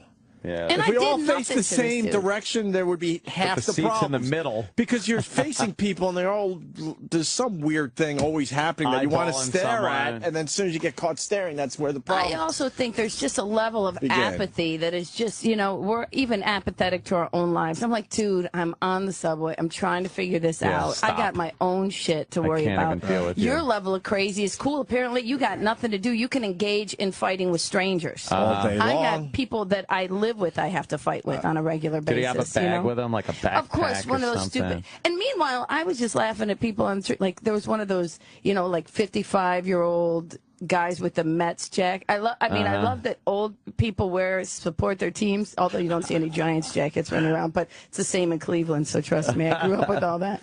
But like with their scooters, I'm so sick of old dudes on their scooters. Ew. Jimmy, you look so good. I didn't realize look how svelte you look with the cheekbones. Not today. Yeah, not today. Not right? today. What are you, a witch? Watch it. I'm going to use that. Not today. For the first time, I went to a Pearl Jam show, so I had a long subway ride to Brooklyn, and I never saw this before in my life. A black guy sitting across from us, everybody on the train, I should say, and he had a tattooed hairline. Man, so you know. And he thought he looked good. He kept looking in the mirror and like fixing the rest of his hair. Jesus. But for the first time, he was combing his hair with a Sharpie. And everyone was looking, and he was giving that look like, not today, is basically what he was telling everyone with his eyes. But we were all amazed because I've never seen that before. I've seen the tattooed eyebrows that the women are doing, mostly the Hispanics, I think. But this black dude had a tattooed hairline. And it was about that thick. I'm showing these guys about an inch, a huge inch stripe across his head. Damn. No, it didn't look natural. I know, of course, I know it did. I'm just saying. I was like, what the fuck are you doing? But as he was looking at himself in this mirror, he thought he looked good, and he was ready for whatever the fuck he was about to do. There's a certain level. Like, I've always admired that level of crazy. I've always been jealous of the guy who can take a nap on the sidewalk at 2 o'clock in the afternoon. Oh, man. I have a sleep number bed, and I have to have a wave machine and everything. Yeah. Like, that's life to me. Like, you have no worries. You can just drop wherever you are and sleep. It's a beautiful thing. Yeah, but he's also dozing off with shit in his pants. It all comes out. There's a balance. The yin and the yang is. That guy gets a good night of sleep, but he's got shit in his pants and fleas. So do we sometimes. So let's be honest, we've all had those moments. It's in the front. Let me explain shit in the pants to Tammy Pescatelli. We used to have this guy, Tippy Tom. He was a regular on our show, a homeless guy. One day we decided we needed to cut his underwear off to see what the hell's going on in his underwear. Okay, he had shit that was in his underwear that. How many years, Jimmy? It had to be in there for testing on it. It had to be in there for years. Know why? We had to cut it out, and it was petrified. There's a video of it online somewhere, and we tapped it on a table. It was a rock. You could actually put it in your hand and not feel like you're touching duty anymore. Wow. And it was as hard as a rock. It would fossilize, whatever the fuck. It was an impression of an old fern in it. We should ask Dr. Steve how the fuck that happens. Yeah, you should have. And how do you walk around for that many years to allow that to happen? that guy. I mean, I get a little swamp ass, and I need to find a shower. This guy is walking around with fucking shit in his underpants to the point it turns into a rock. Yeah, but I think you get to a point that you just don't care anymore. You know, there's that night when you drank too much, and like you puked, and you have like a little bit of puke on the side. Yeah. You're like, I don't care anymore. Just give me another beer. Right. Like it's just done. I like the way you think. It's been a hard life. Yeah, now I'm a mom. So you're married now, right? Yeah. And then how old is you have a son or daughter? He's 5. Oh, my wow. son. A 5-year-old? I have a 5. Wow. I know. Wow. I know who's smarter than me already, and we like him. I do. I like him. I don't know the process was something I was looking for. You know what I mean? Like I don't think it's a good thing. No, I think it's being a mom. I just think that the whole concept, like I heard you yesterday talking about like watching the Chipmunks thing with your kid, and it's hard to back up. I got trapped. Man, well, here's the hard part of all those things is you see. Like, but he's cool now. I can leave him alone with his shit. But that one was too scary for him. So he's like, all right. It's not even that. It's like, how many levels do we fuck them up? Like, there's so many things on a daily basis. Every crazy person was screwed up by their parents, you know? Every killer, it's the mother that touched them or the uncle that did something. You know what I mean? Like, every drama. So you worry, like, what did I do wrong? Then you can't watch those kids' shows. I was watching the show the other day with my son. And, you know Joey Diaz? Sure. Joey Coco Diaz, right? Sure. The best comic, the nicest guy, one of my good, but like filthy. He's on like this Disney show, just oh, like, funny, that's funny. I have seen him with his face in a Mexican stripper's crotch. Like I can't see you on the Disney Channel. This doesn't even make sense. It's like Pryor when he hosted Sesame Street. It's like they have no idea this guy's got fucking blow in his pocket right now. right. Just trying to touch the puppet. So you don't like the whole process of having to watch those dumb videos and just being a mom? Of it, I think it. Well, I love being my son's mom. You know what I mean? Because I don't like the other mothers. You know what I mean? Like I can't do that. You're not like a hang with the moms kind of a gal. I didn't grow up that way. Think about it. I was with guys like you. I was with Jimmy. You know what I mean? So when they're like, well, what are you going to be for Halloween? Gone. That's what I'm going to be. I'm going to be gone. I'm going to let someone else take him around. Do you do play dates and then realize, no, you want I got to hang out with these? That's exactly what happened. It's the worst. That's not okay. I push my kid toward like kids that I know I'll get along with the fathers. Their parents, right? And then he picks the one. I'm like, no. Yeah, play dates. No. Our kids. I don't want to hang out. You have to hang out with the parents. They come over. They want to see your house. They want to ask you questions, and the kids don't even like each other. That's terrible. We don't do a lot of play dates.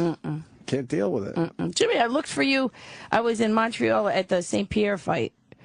Oh, yeah. No, I don't. You don't leave the country for him anymore? Not for that. I've never traveled for. I've watched them here and I watched them in Vegas. But I wouldn't go to Montreal only for the festival. But I'm glad you like UFC. I love it. I always do. And you guys introduced me. Do you remember the very first time? Card? I did watch it. That was crazy. It was one of the greatest things I've ever seen. The card last week for UFC. Fucking Velasquez, Dos Santos. But you know what's it's amazing, too, is that... Jenny Hutt. That is Jenny. I couldn't tell. Needy. With her. Oh, she's waving. Look is that what you've become in your life now? A pretty girl needy. goes by and waves at you, and you're just like, yeah. She's not pretty, trust me. Oh, man. She's all right. They gussy her up great on CNN. She looks good in that little cube they put her up on the corner. Yeah, she's trying to hold everything together. It's ready to fall apart at the seams. Wow. Really? Can't we just let her have it? Yeah, can't we just let her open the door? We'll let her have it. Thank God. I feel good. I did that for you, Tammy. Actually, I appreciate we it. like her. She's all right. Oh, they're talking about the new... She was kind of stupid on Dr. Drew's show. Oh, really? Isn't that a redundant statement? Yeah. Dr. Drew loves her. Right. Dr. Drew. Who... You know, it's funny. They just cast that new guy on 50 Shades of Grey. I never even read that. I think that's... George Wendt, which is a really weird choice for the lead in that. They got both of them. They got Norm and Cliff. Who's playing the lead? They just said Jamie Doran or somebody. They got rid of the guy from Sons of Anarchy. I never read the books. I think it's just such a crock. Like, it's reading. Stop. You know what I mean? Like, it's not porn. Yeah. I had a porn addiction before people were allowed to tell people they had a porn addiction. You know what I mean? Like, when you were embarrassed, now these girls go do it. What was your poison with porn? Well, first of all, it was videotape, so that's how old it was. So you know what I mean? No online stuff. No, this was I've been on the road for a long time. Online, yes. Where you'd leave it in the VCR, and if someone came to your house, I'd let comics come stay in Cleveland when they were driving through, and you'd be embarrassed because it would be stopped right at the point that you stopped. Right. And they would know that was your end. This was the finish. This is what rewind at 15 seconds. That was it? Yeah. Really? They know Black guys in a van. Everyone knows midgets what turns and you fire on. hoses. Yeah. No, what was your porn of choice? Because everyone falls into a different weird genre subcategory that they kind of get addicted to. Well, I was pretty mainstream compared to now. I didn't know all those categories until online. Now they have every kind of weird thing. Yeah. But it was more like high school kind of thing, like, cheerleader, schoolgirl kind of. No gangbang stuff. A lot of women like gangbang stuff, which is not my thing. But for them, it's such a departure from the way they really live that they watch it. I feel like I have to entertain everybody. That's too much. That's too much. I don't. What are you doing over in the corner? I don't want to have to deal with that. It's like being on stage. You concentrate on the one person not having a good time. Right. Like, hey, are you all right? I'll be right with you in a moment. Like I couldn't. That's too much work. I don't think I could do that. Do you still watch it? Not really anymore. Yeah, it's hard, I guess, with a 5-year-old, right? Well, and I think I'm done. Okay. I'm pretty much done. I see where it gets you. You know what I mean? Like once you have a kid, it doesn't. You're like, that's what this is for. This is not as fun as I thought. Like if a yo-yo gave you responsibility and shit, you wouldn't want a yo-yo anymore. You don't want to do all that. Did you want to be a mom? I know you're into it now. Of course I am now. No, it was never my plan. I got pregnant by accident, 37. Okay. It never happens. Can you imagine? I was like... You were going through life like, I'm good with not being a mom. Yeah, well, and then it happened. I was in charge of my brothers when I was a kid, like a lot, all the time, from probably they were 6 and 7 years younger than me, and I was in charge at age 10. So I think I had enough, It just never... Plus, I don't want to fuck anybody up. That was my big thing. 37, you got pregnant? By accident. My friends are shooting up like heroin addicts. Oh, my God. Trying to get pregnant. And I'm like, I'm the only one who like gets pregnant and starts crying. You're lucky. I'm like, well, were you not on the pillow? Were you practicing rhythm, or like how did that happen? I was on the pillow. Oh, you were? Wow. Okay. Yeah, I think it just stops sometimes. I think that's a big trick. That's fucking scary. It's a big trick. You're but lucky. You're lucky the kid didn't need the hockey helmet without the stick. Right. You know? Well, and that's the other thing. They're like, "Do you want another one?" No, because I dodged the bullet this time. Are you insane? Those eggs aren't as pliable at that age. I am even thinking that I've fucking talking about it like she's fucking 60 having a kid. That's true. Were you tempted to not go through with it, or the minute you found out, you're like, I have to? Jimmy, the truth is, yeah. But I couldn't. I'm not that person. And I was with the guy, my husband, but he's my boyfriend at the time. And he was pretty amazing and really cool about it. And he wanted that. I think if he had went the other way, then I would have had to really seriously think about it. We'll get one of those abortions. My brother got one for his girl. All right. But you know what was the hardest part is I had to hide it because no one. When I said I was pregnant, I joke about it in my act, but it really comes from a true statement. Most female comedians, their wives have their babies for them. So, like, I had nobody to look at to go, you can possibly do that at my level. You know what I mean? There were some older comics that in bigger venues, but I'm a club, banging it out 3 days on the weekend comic. I didn't know anybody like that who did that. So how long could you stay on the road for when you were pregnant? Listen, I almost gave birth at Governors. I did the late show Saturday and had them on Sunday. I didn't know. That's true? I swear to God, that's true. I didn't know. I thought I had 3 weeks, but here I was having back pains and I was actually in labor. I know. I would have had a better career if I'd have just shot him out right on stage. And then they'd have docked my pay. They'd charged them the 2-drink minimum. You missed it. As a comic, you try to get the bonus for the extra person you brought. Doesn't that count? Yeah, that puts me in fucking in bonus territory. We're never booking her again. The last time she was here, she had a baby at the end. That's quite the finish, though, for the... Right to the end. My God. And how long were you off for after that? 3 weeks. Wow. Yeah, then I had a corporate. And then I just won corporate, and then I went back. Wow. And I had a month. You cleaning corporates? I can be. I'm smart enough to know how to, you know what I mean? Well, you got to do an hour, 45 minutes? About an hour and 15. Why don't the corporate gigs want the dirt? I know, it's so stupid. Well, they don't because they're just afraid. They have too many HR people. And meanwhile, someone's there that's offended. But most of the people in the audience would appreciate the dirt. Probably, but then there's always that one. They always cater to the minority again. But even the cool people would be nervous to laugh in front of other people. Right. A lot of them, when you're talking about whether it was race or some type of thing, even if they're pretty open, they'd be scared to laugh in front of their boss or their coworker. That's the truth. Too much nonsense. And they'll just show up afterwards, and they'll go, I thought it was really funny. These guys, they all think that they're better than the rest of the people they work with. These guys. Right, you do a corporate gig for like some black-owned small business corporation, and you just tell the most horrendous racist jokes. Right. Would that be great? They're just looking at you like, what the fuck is this guy doing? Do you think this is racist? My father, we just had a huge You're argument. Italian, yes. Well, it's so funny. He goes, he believes that Wendy Williams is Tyler Perry, and he will not, no matter what I tell him. He goes, that's it, Tyler Perry. I know it is. Look it, that's Tyler Perry. He totally believes. That's a good theory. That's a great theory, isn't it? Your father, Frank Vincent in Jungle Fever. You know how I know that it's not, though? Man. What a good dad he was. You know how I know that it is not? I go, Dad, you know how I know? Because it doesn't say Tyler Perry's presents Wendy Williams. It's like everything they do. Of course, I never get cast in anything, so I can say all this stuff. Are you not a good Jimmy, actress? I'm down to the wire actress. I think they get a hotter, younger, more experienced actress at the end. I get down to the wire. It's always me and the chick that got the part. Oh, right. You know what I mean? Like I was, did you see Orange is the New Black? Yes. Yeah. I was down to the wire for that part, the cafeteria manager, whatever her name was. Oh, yeah, that bitch. I try to throw it away. But dude, Well, she's pretty fucking She's brutal. Great. But she's really good. Yeah, I could never have done that she's like good, that. But she's a little gruesome.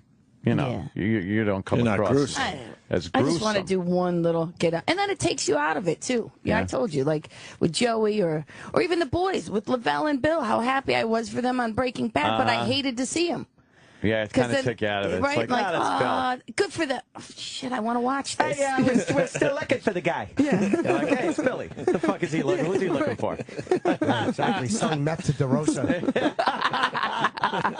I don't like watching my friend. I don't watch my friends on TV because A, like you said, it takes you don't have any. And B, I don't have any. It's an excellent point that I hadn't considered.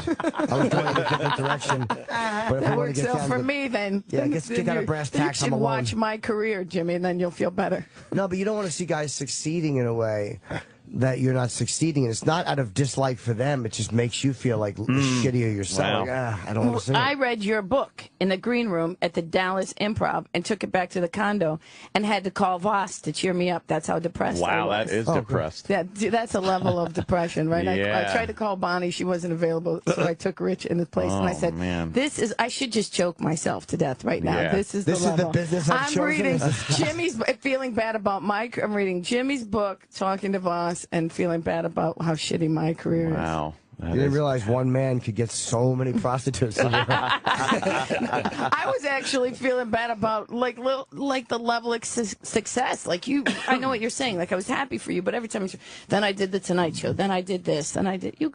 How do you even get on the Tonight Show as much as you do, and knowing who you are? Does Jay even know who you are? It's really weird. I mean, he knows you. Yeah. But I mean, like, does he know anything about your act? Yeah, I think so. They let you do a lot more on that show than they do on the other late night. It's amazing some of the dirtier stuff I've done. Because he's a comic, jokes, I bet. He's a fucking working stand-up. He's so nice. He really is the nicest guy. He's given I've comics done him chance before. forever. Jesus. Right. Fucking done it. You Relax. sound like a piece of shit. No, I didn't. Jesus Christ. What the fuck? We're not Yeah, you're right. over here. I never thought anybody of your caliber could actually perform at a venue that would take the likes of Jimmy and I. I mean, who are you to deign talk to us as if you could compete with our brilliance? So stupid. I love you. We love you. Yeah, they let you get away with a lot of dirtier stuff or innuendo. It's really quite sexual or harsh. They're pretty cool with that. Yeah. That's great. But I can't do most of my stuff there. I mean, No, you got to be a little clean. I would love to see the old people that see you on the Tonight Show and then come to see you on the he's Friday so funny. and Let me go see how that works that out. nice boy from the Leno That's what show. happened to Bob Saget. Everyone thought he was, a clean comic. They didn't realize he's actually a really dirty comic. Well, he was on a wholesome show, too. Right. Yeah, I mean, for sure, with They babies. thought he was that guy always, when the fact is he changed everything to be the wholesome guy, and he was always a dirty guy. right. No, I know, but they didn't get it. And then when he went back to stand-up, I went to one of his shows down at Westbury, and the people were walking out. They're like, what the fuck? What is he doing? This is not the guy we know. Right. Well, and he was hilarious, obviously, but it wasn't their cup of tea. Everybody thinks they can judge comedy, too. I think that's the whole level of chaos, you know? I had that lady throw that glass at me. Why? In What happened there? Oh, And when? man. Well, it was about a year ago in Jacksonville, and she threw like a full glass, and it shattered behind my head and all. But you know what? It was just one of those. Do you remember the joke that got to her? No, it wasn't even that. She just wasn't paying attention the whole show. She was one of those women. So you called her out?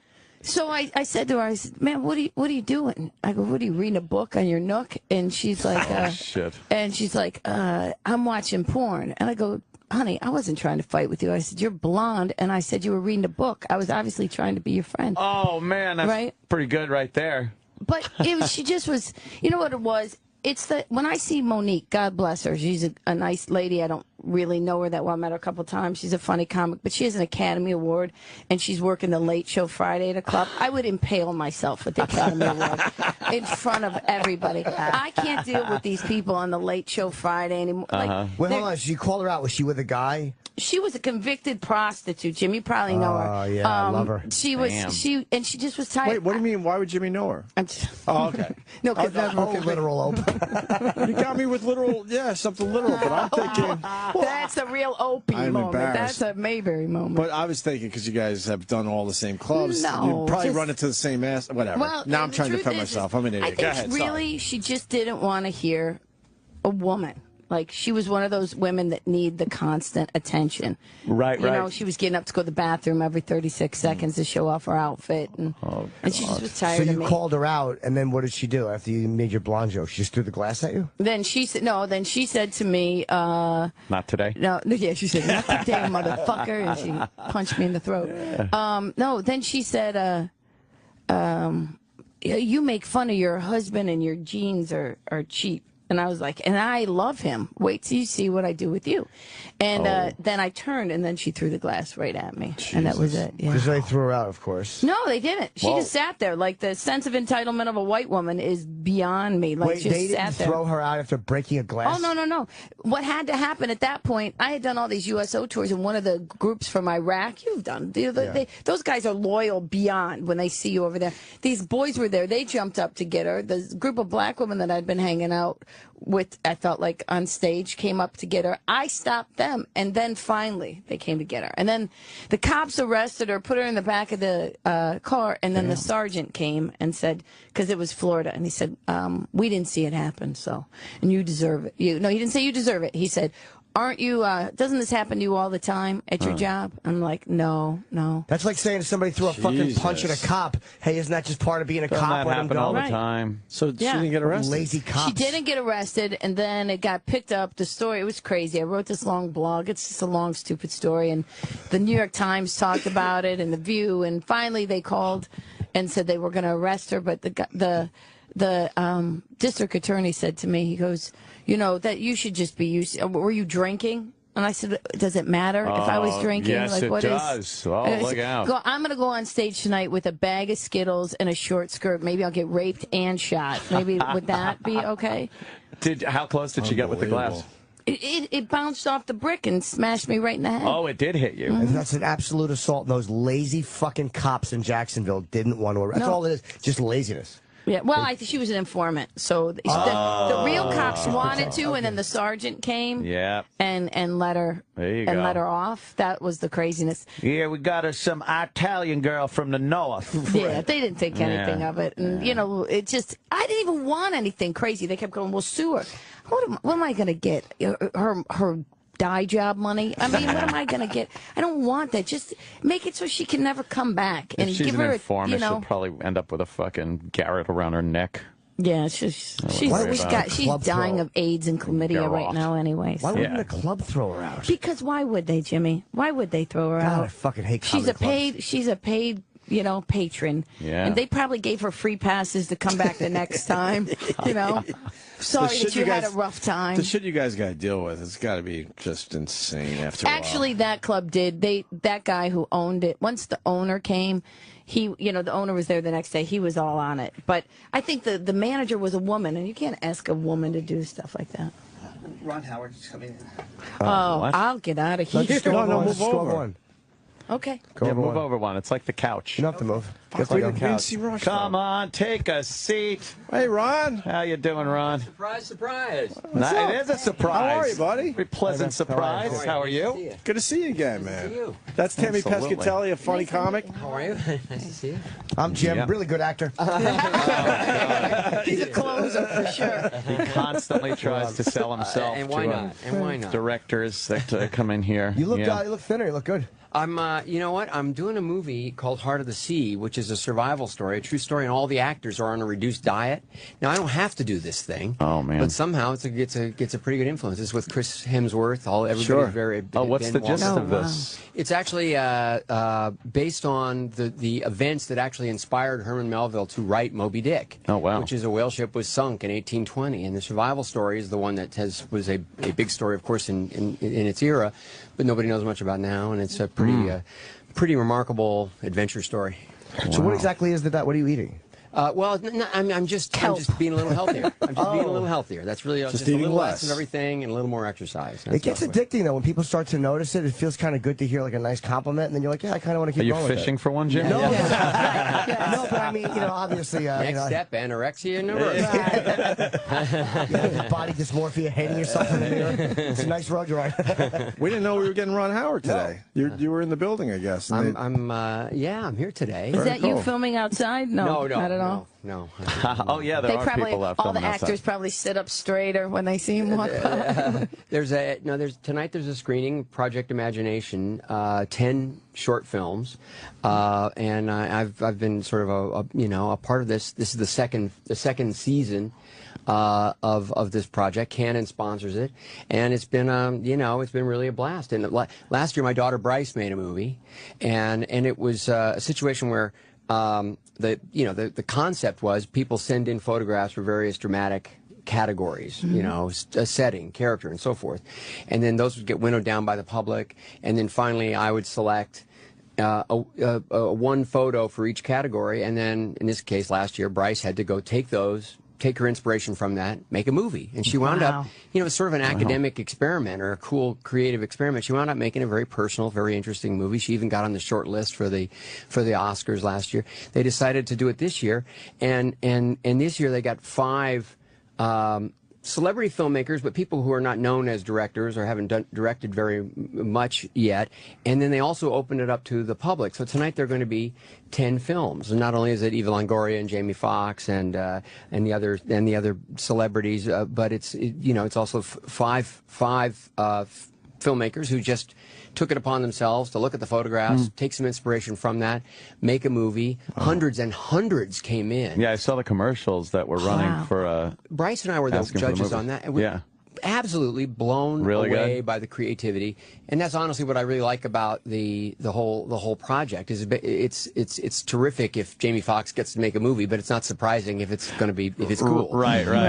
But you know, when you get these movies coming in, ambitious movies, really incredibly creative, incredibly entertaining, and you realize that that's one of the things that technology is doing. Isn't it amazing what's available to the amateur or layman as far as technology goes? Stuff that wasn't available to professionals just a few years ago. Well, and the whole thing is kind of blending because you know, on the movie Rush that's out right now. The Congrats, by the way. Oh, thank you. Seriously. I really had a great time. You gotta be proud of that one. Yeah. Oh, thank you. Appreciate it. But anyway, sorry. Well, part of our challenge was to try to, you know, recreate this world in a very authentic, very personal, intense, particular sort of way. And we wound up using Canons a lot, not because I came in and said, you know, we got to use Canons, but Dodd Mantle, who is extremely experimental and did a fantastic job with Rush, really pushing the envelope, and he always has using technology,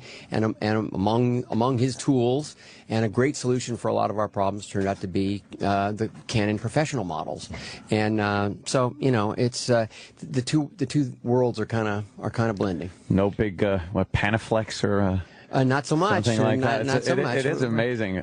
We had all kinds of cameras. I mean, you know, and again, that's what was required. And you know, it was an interesting challenge because speaking of technology, we used, you know, every tool in the contemporary movie makers kit to try to hopefully make audiences feel like they were just transported back into the 70s and experiencing that world and those characters. So it was a tremendous creative challenge, and it was, you know, and it was made a lot easier due to technology. Have you seen technology hurting the storylines at all, or hurting some of the writing in movies? I don't think so, and a lot of people say that, going back to when digital editing first really, you know, came in 15, 20 years ago. I personally don't, but my mind sort of is attracted to variety, options. You know, that's why I make a lot of different kinds of movies. Absolutely, to me, the whole thing's kind of an exploration. And so anything that makes the creative process leaner is also then naturally becomes more personal. And so for me, I'm feeling that I can get to what was in my mind a lot more often now than I could even, you know, 8-10 years ago. Yeah, because you've been through filmmaking throughout where you had to, you know, sit there and literally cut the film. Oh yeah, I've got my 8mm splicer at home. Yeah. So it has to. I would almost think it leaves more time for the creativity to not have to worry that you're going to take such a chunk of time to do stuff now that you could do a lot faster. It ought to work that way, but you know how it is with the man. If they know you can do it faster, they want it faster. If they know you can do it cheaper, they want it cheaper. Yeah. But what it does is, I just think it creates a kind of fluidity. I think there are more options. I think the danger is if people start spinning so fast that they don't stop and they really think about what their story is. They don't think about an innovative way of doing it. They just kind of, you know, they just sort of blast into it and do everything on the fly. That style was something that we applied to Rush, but it was not done on the fly. Right. He was very conscious, very thoughtful. It's kind of like we had a goal. the 3D technology. When it first hit, they didn't really care about the story as much. It's just like, wow, now you can see movies in 3D.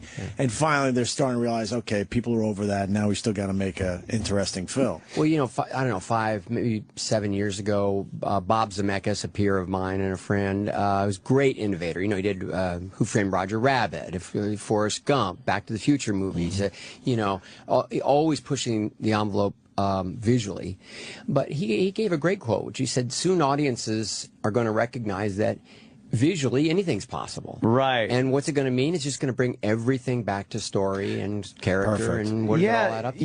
You could look at them. I mean, there are movies that are visually amazing and they're not good movies because the story's terrible, and vice versa. There's great stories that use barely anything as far as effects go, and that's great. So it's always story driven, I think, is the most important thing. With that said, did you see Gravity? And what do you think? I haven't seen it. I've been You working. haven't seen it? It hasn't opened in Europe yet, and that's where I've been. Oh, okay. And so I've heard nothing but great things. I think it's going to be just amazing, stunning. I think it's a fantastic fall shaping up, and do you have a love-hate with movies like that? Like, because if it's one that you haven't done, you're like, that's great. Oh, I hate it. Because it's hard to watch it. Well, you know, Rush is a lot about rivalry, and so I've been thinking a little bit about this as it relates to, you know, anytime the award season comes along, Rush got a lot of good reviews. It makes you, you know, wonder, would you be are you on the bubble? Is the film in the mix? You do care about that? Of course, yeah. Because it's a matter of pride, sure, and it means a lot to the movie, and it means a lot to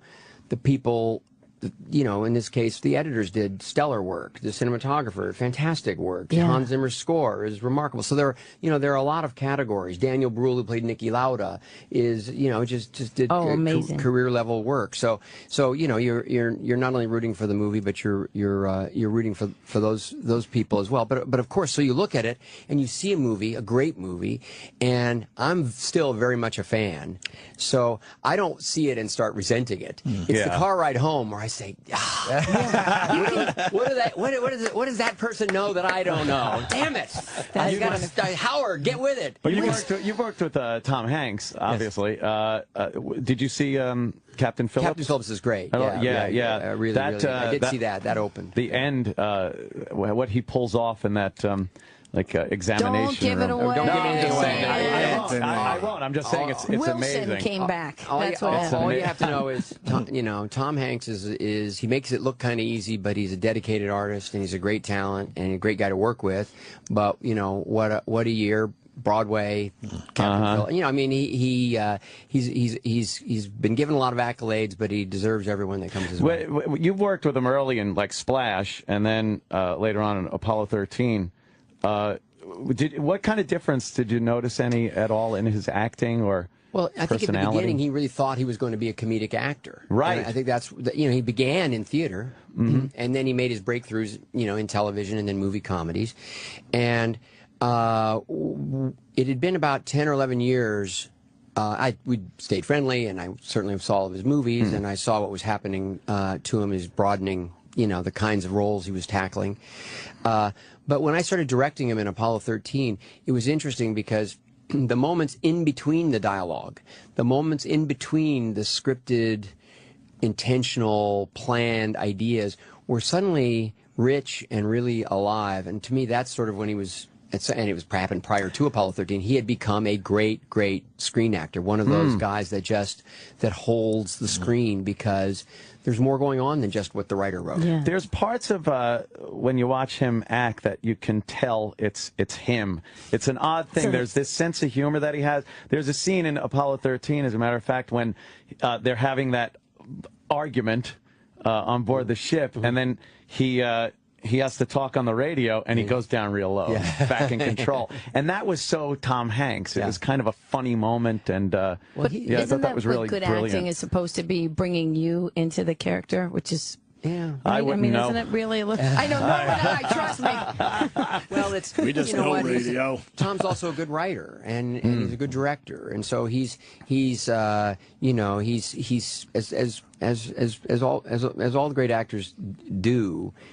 They not only know how to bring their character to life, but they also really understand what's going on, and they have a good communication going with the director, and a real sensitivity to what the movie needs. And the best actors not only show up and do a great job with their role, but they also know how to ask, you know, smart questions, tough questions, and keep sort of, you know, there's sort of a creative X factor on a movie. See, Ron, I feel the best method of acting is I like to let the other person finish their dialogue, and when their lips stop moving, I fire my line. He mouths their dialogue. I know you're bullshit, bullshit, bullshit, my line. That's it. Hand me a lollipop. Oh, my God. But I want to ask you a question. With all this chaos that's surrounding some of these young child stars that have ascended into adulthood and had all these problems. I mean, you are the epitome of the child star, but the success story. What do you think was the difference for you? I mean, I love how your brother's in it. I mean, we just watched The Grinch, talk about a kid. We watched The Grinch last night, and you see Clint, and we just see all the, you know, it's just great. I love Clinton. that you guys... It is Tranya, Captain. I've got to tell him. I love it. Hopefully Clint hears about this. I'm going to email Clint. That's my favorite part of just to find him and all that. You know, he's great. He's a really good, strong character actor. And I, you know, look, we our parents were terrific and did a great job. I don't really know because this is just my life, and it's except that I know I always liked it. I never had confusion over it. I never had ambivalence about, is this really what I want to be? And this would even, even when, not to go to some play, but when you're adolescent and you're struggling, you're not getting as much work, and bullies are teasing you, or kids are are hassling you. They used to sing the Andy Griffith theme song while I was at the free throw line trying to shoot free throws for the opposition team. Just visit OB. But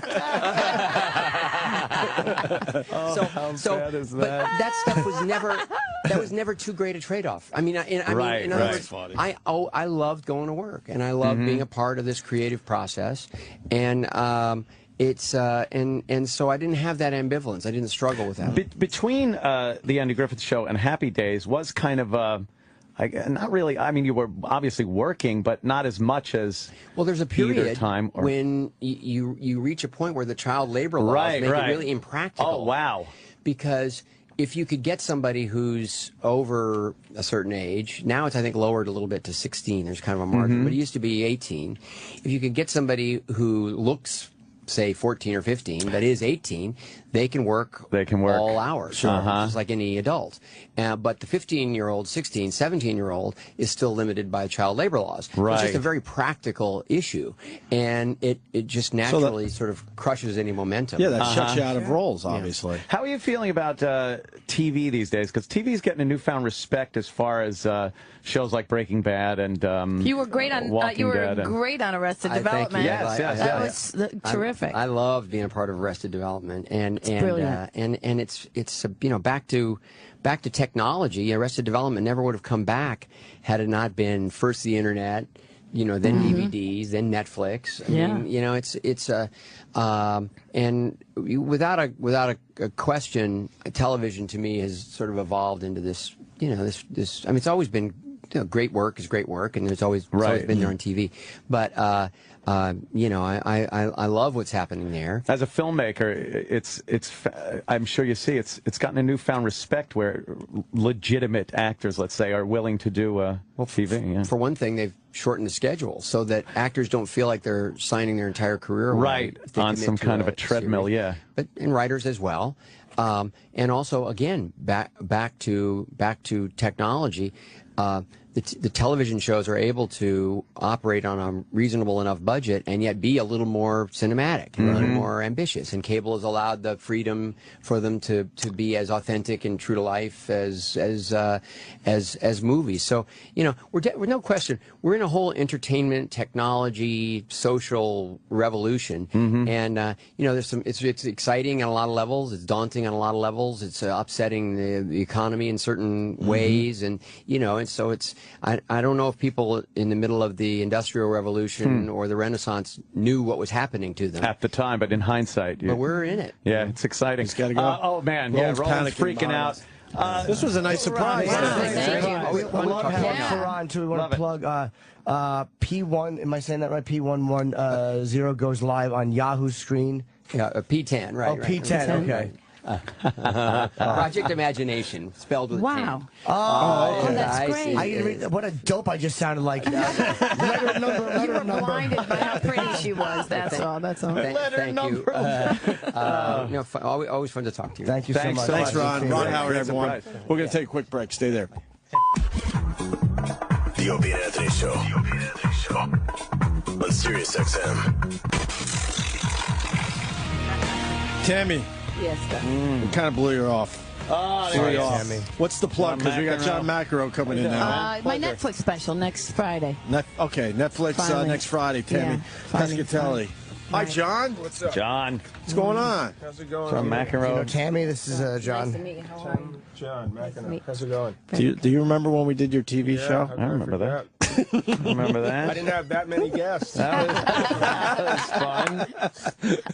I do remember. We had a good time. That was fun, man. That was fun. Yeah. How long did the show last? 6 months. 6 months? 6 months. What do you think? What doomed it? Was it the network kind of telling you not to do what you wanted to do, or? Maybe I wasn't given the proper amount of time like some of these other people. Actually, I signed to do it on CNBC because I knew that no one was watching CNBC at 10 o'clock at night. So I figured I'd get like at least a year, if not 2, to figure out how to do this. Because it's different, obviously, asking the questions than is answering them. Right. It's trickier, you know. So you have to I figured this listen. was the perfect vehicle to try to. But then they seem to be like it had to be done quickly. I know it's old news, but they should have gave you a real chance. You on TV is always good. Yeah. The co-host, it was like before the show. I can't even hear myself think here. There it is. There it is. So the co-host right before this guy, we were like, look, this isn't working at all. This is just, we got to get somebody else. And they're like, no, I think this will work. Right. And it just was like complete oil and water. Wow, yeah. I'm like, and we got to get somebody else. No. And all the producers were like, we got to get rid of this guy. But there was somebody, he must have had some info on some people. One other point, then we can move on to other things. We've been lucky enough to do a few TV shows in our careers. You had the scariest audience ever. I don't know where they bust them. Remember? I don't know where they bust them in from. Only half of them are homeless. It was homeless. It was homeless and crazy people. There was some guy right in the front row that was like stink-eyeing us the whole time. We're like, wow. I would have protected you. You should have called him. Yeah, right? Yeah, it was troublemaker. Okay. We were over in New Jersey. You know, that's not the easiest place to get an audience. To get some live audience. If they got the next movie that Will Ferrell was in, although he was nice enough to be my first guest, which was nice. Oh, It wasn't like, all right, let's do the McEnroe show. Forget Letterman and now Jimmy Fallon and. So since you did interviews and you had to go kind of like work that muscle, do you find that you give interviews any different? Because since I've been doing this, when I do interviews now, I find like I know what the other guy's going through on the other side, so I try to fill the space a lot better than I would have before I did interviews on the other side. Yeah, I think you understand the good guys, if you're doing well, let you do your thing. Letterman was always great at that. He seemed to be able to sort of sense if you needed a little bit of a help or a nudge. And if you seemed to be going rather well, he'd sort of sit back and let you do your thing. So the easier ones were when guys that came on with a lot of energy or knew what they were doing. It's the guys that were sort of, or girls where you felt like you were pulling blood from a stone. We call it pulling and then I'm like, wait a second. That was where, because people were saying, look, you got to be yourself more, which I felt like eventually I wanted to sort of do some of that. I didn't want to just go, you cannot be serious. The first line. It would come off as insincere. So, and also it wasn't that easy getting guests. So a lot of people were nice enough to come on, including some people I knew or had known for many years or seen, like an Elton John was nice enough to come on. I'm not going to go blast the guy. You know, he's coming, he's going out of his way to come on this show. You're going to just yell at him. So tell us, why did you really get married that time? You know, some heavy talk about So it just seemed like it never had a chance to figure out what to do. I mean, with an audience, without an audience. I'm obviously not a comedian, but I thought what I always liked about shows like late night shows or talk shows is when they come on and do a couple jokes, sort of loosen people up. Yeah. And I wasn't pretending I was going to be Letterman or Leno or Jim, whoever else, Jimmy Fallon even. He's not a stand-up per se, but he started to do it, or maybe was he a stand-up? I worked with Jimmy right before he got SNL. Yeah, I think he was a younger stand-up though. So forget I said that. Yeah. But I sort of wanted to do a little bit of that, or at least do some skits. I always thought the first 5 minutes of a show should be funny and bring people in and lighten them up a bit. Sure. And they didn't seem to really want to do that. You're not a comedian. Yeah, that's true. But if we did something funny, but we had no writers. You're the a funny first 4 guy, or 5 though. months of the show. Jesus. No writers at all. None. I'm like, David Letterman, who's a brilliant comedian, has got 15. And I'm some ex-tennis player, and I've got none. None. So how does... I didn't know that. That's crazy. Finally, in the last couple months of the show, we got a couple writers that we were able to hire while trying to unload a couple people that didn't seem to be fitting that well with the show. How much stress were you feeling, knowing you had no writers to kind of help you out a little bit? I'm definitely feeling some stress. I think the toughest part was doing so many 3, 4, 5 shows a week. Right. I mean, you guys probably know something about that. But on TV, when you're sort of come on and you feel like you're constantly doing homework, because I wanted to sort of feel like, sorry, I'm not looking over that way. That's okay. No, I totally get it. This console set up like that to be a snob.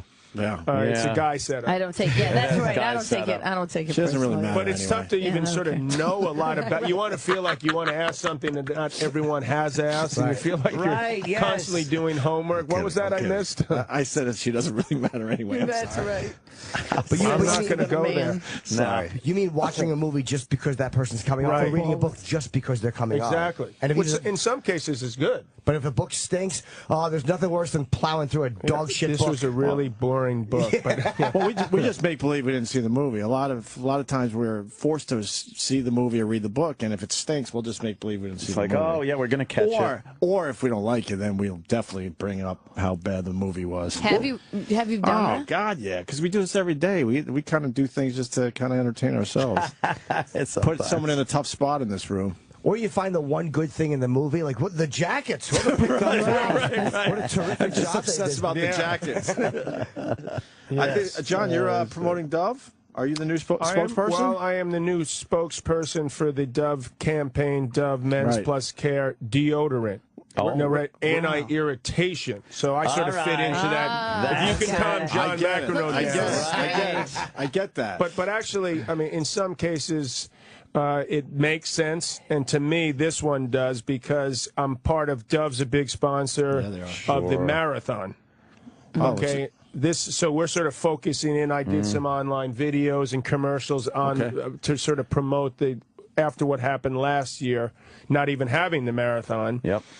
Earlier this year with Boston, I think this brings an added significance to this one being spectacular and great. So for me, being a New Yorker all my life, living on the Upper West Side, going to the marathon, watching it, seeing these lunatics run 26.2 miles, the idea of sort of partnering with Dove, Men Plus Care, seemed to make sense. And I got to be a coach and not have to do the marathon this year. So if they like what I do, maybe... I'll give myself a year, possibly. I mean, I'm pretty fit, but I'm not fit enough or quite wacky enough to run that type of distance. So maybe next year. I like seeing this version of you because you live in our neighborhood. I see you a lot, and you are so not approachable. That's not true. Wow. It's just you. I guess the days when you're approaching me all the time. You got the hat, the glasses, and you're like... He's got somewhere to go. No, I don't even mean that in a bad way. I don't even mean that in a bad way. But wow, I like this version. Well, then where do you live? On the Upper West Side? Yeah, near the river. Okay, so to me, there's more and more buses, tourists coming along, and I sort of feel like I'm coming back from my gym or workout or in the park, and then they go, and walking up the street now is John McEnroe. I just don't want them to say either A, like they're taking pictures of B, who the hell's John McEnroe? I need to hopefully get a little bit of solace during that time where I've had a good workout, walk back home, sort of... I love this city, but it's getting a little hectic and seems to be more crowded than ever. I don't want to confuse it. I understand. I mean, I understand that you don't want to be bothered all the time. That's all I'm saying. And by the way, I actually probably, which is the good news, 99% of the people who do come up to me say nice things. Yeah. Which the percentage has gotten better over the years. Yeah. It wasn't quite 99 for a while. A few ugly years there in the 80s. There were some ugly years. I used to love watching you play tennis, man. I think a lot of people I love say that documentary that they just did recently about the Fire and rivalry, Ice. And were you happy that Bjorn was bald? He is? Yeah, he's bald now. No, he isn't. I wish he was. No, I'm kidding. You have to be happy. He's not bald at all. He's got a great head of hair. No, it's all you must short be thinking. You must be. Well, it's short, but it's. Because it looks like it's. He's you talking can about barely Bjorn. see She's it talking there. about Bjorn Borg. Yeah, we of did course. a documentary, Fire and Ice. It was on HBO about a year and a half really ago. Good. And it was great to do that, especially with Bjorn, because we have this incredible history. And only guy that I've ever played against, probably, that I didn't have a problem with.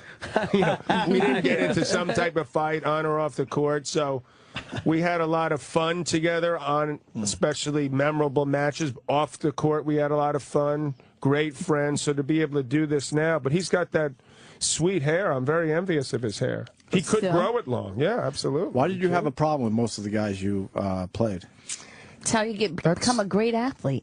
Is he You're acting as my right? psychiatrist now? Or? Yeah, that's probably how you become an elite athlete. Let's move to the couch over there. And, Yes. you need some It's a little tissues. uncomfortable, this chair. Who hurt little Johnny? It was great to watch, though. That's what I hate all this sportsmanship. It's too much sports. I did have, since this is satellite and you guys like racy stuff, I'll give you, and Jim mentioned this, that I was brought up Catholic. I'm going to say something I never told anyone. No, a number of years ago, the priest that was in my parish was arrested for inappropriate activity. So, and I was unaware of this. So my mom calls me and says, "John, did you hear?" I'm not going to mention names. Did you hear about the father? And I said, "No, I didn't." Well, he was arrested for, child molesting, etc. So I go, God, that's too bad. That's horrible. I mean, I never would have thought that with him. And then she says, there was this hesitation. And she said, did he ever do anything to you? And then I realized, Jim, that could have been my out for everything I had ever done. Yes. And sometimes we still get together. Maybe you're angry because he didn't.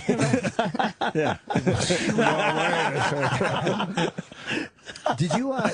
Recently, it came out that people are saying that Bobby Riggs had thrown that big match against Billie Jean King. Did you? Well, we always thought that. Oh, you did? Really? We always thought that because he's a huge gambler. I mean, I played Bobby Riggs in golf once. Me and Arthur Ashe beat Jimmy Connors and Bobby Riggs in golf, and they wouldn't pay us. They said, let's keep playing another 9 holes. No, we don't want to play anymore. We want the money. No. And then they wouldn't, you're not paying us. Well, that's because you won't keep playing. So he was one of these guys that always was hustling.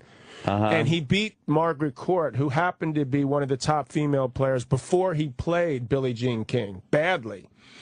But he was a rather aged guy. Actually, he was somewhere in the neighborhood of how old I am now. I think he was 55, 56 possibly when he played Billie Jean King. And the way he played, how pathetic he performed, made guys believe, or maybe we wanted to believe, that this pathetic performance was due to the fact, and rumor had it that he had done this. Now, having now at 54 years of age and the body sort of giving out more often, you could see why there'd be certain days where it wouldn't be that great a day, where you could possibly have had a bad day.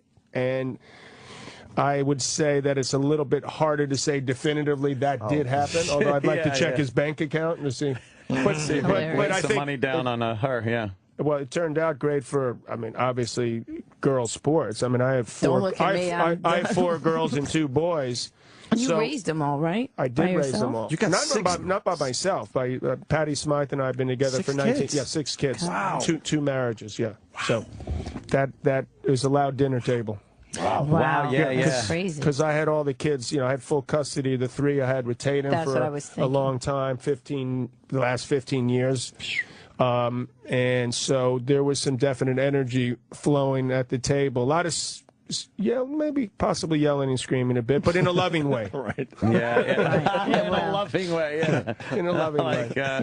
It's great to have kids. It keeps you some sort of good perspective. What about you, Jim? What's your story? Never had kids. Never even came. I feel like I realize what it is. I'm a sex addict, but B, I think I'm afraid of like once you get married, once you have kids, then adulthood starts. And even though I know intellectually where I'm at in my life, I'm fucking close to being finished. But it scares me to acknowledge that in a way that's undeniable. Like with a kid, you can't deny that kid's getting older and you're getting older. I think that's what's freaked me out. Or maybe I'm just selfish and I don't like taking care of anything. Yeah, me too. It's probably both. Selfish. Yeah, it's a little both. I'm very immature though. What about the fact that you're not going to have a little one? Don't you want to have someone like a little Jim Norton? I don't know. It's only good so you Wouldn't don't that go be to a nursing unbelievable home. to see that? It's kind of cool. See I gotta if tell you. the apple didn't fall far from the tree. Yeah, it's kind of cool. I got two. Oh, my friends are all having them. Opie's got one, but Anthony and Colin Quinn are my last two holdouts of people. They're going to have one together. Now the Colin, we're working on it. They're working on it every day. Yeah, Colin is fighting homosexuality at every turn. Because Colin's not married and he has no kids. Ant's been married, but he has no kids. So a couple of my friends are still holding out. But yeah, I don't know. I just got a kitten. Does that count?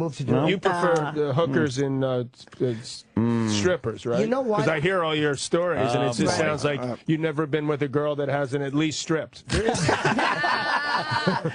what I've heard. I don't know if that's true or not. But I think you're right. Can you imagine in a normal, maybe they are normal. Yeah, there's no Kmart cashier that wants I think this you're right life. there. You got to give me an answer to that, though, Jim, before I always wanted to ask you that. It's what was the question? The question was, have you ever, I mean, you obviously prefer strippers and hookers. Sometimes I do, but sometimes, no, there's times where I like, it's hard for me because my threshold is so high with what I need to not even to get off, but just to be stimulated, that it's hard to find regular girls who can kind of go to that. But I've had a few girlfriends who just read men really well, and a girl who can like own you, that's what I want. And usually women in the sex business understand the male mentality enough to kind of know what you want. And I don't even mean just sexually, but like mentally when you're fantasizing. But that's the physical side of a relationship. Have you ever felt like you've been in love? He doesn't respect a girl once she goes to that level. He probably Have you doesn't ever want to been hang in out love? with a regular girl. Absolutely. I love my ex-girlfriend very much. I loved the girl before her,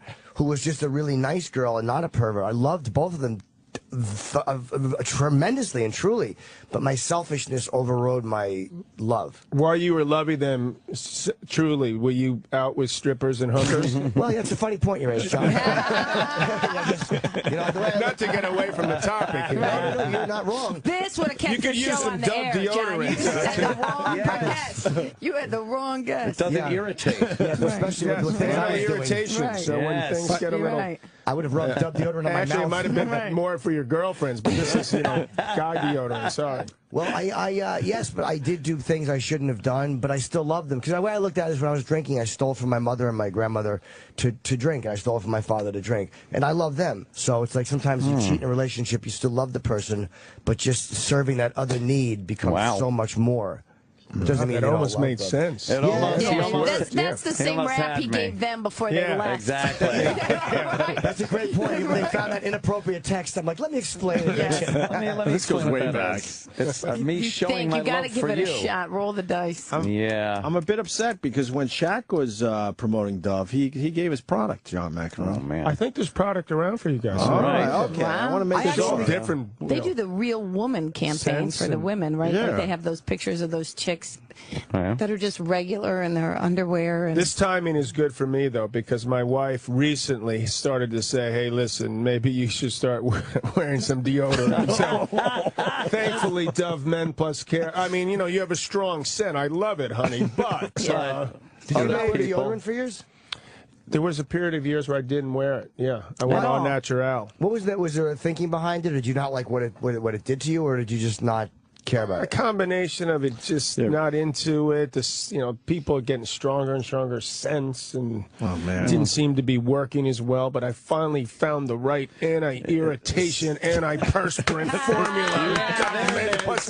There it is. There you go. No, so it's good timing because. I use all Dove products because of Shaq. He came in here with that stuff. I tried it for the first time. What was Shaq using? The soap or the? It was the deodorant and the soap he brought. It was the body soap. There's a few. I use the deodorant. I know that it was great. And the deodorant I use, yeah. And with the deodorant, I'm weird. Like I like sometimes when a woman doesn't wear it.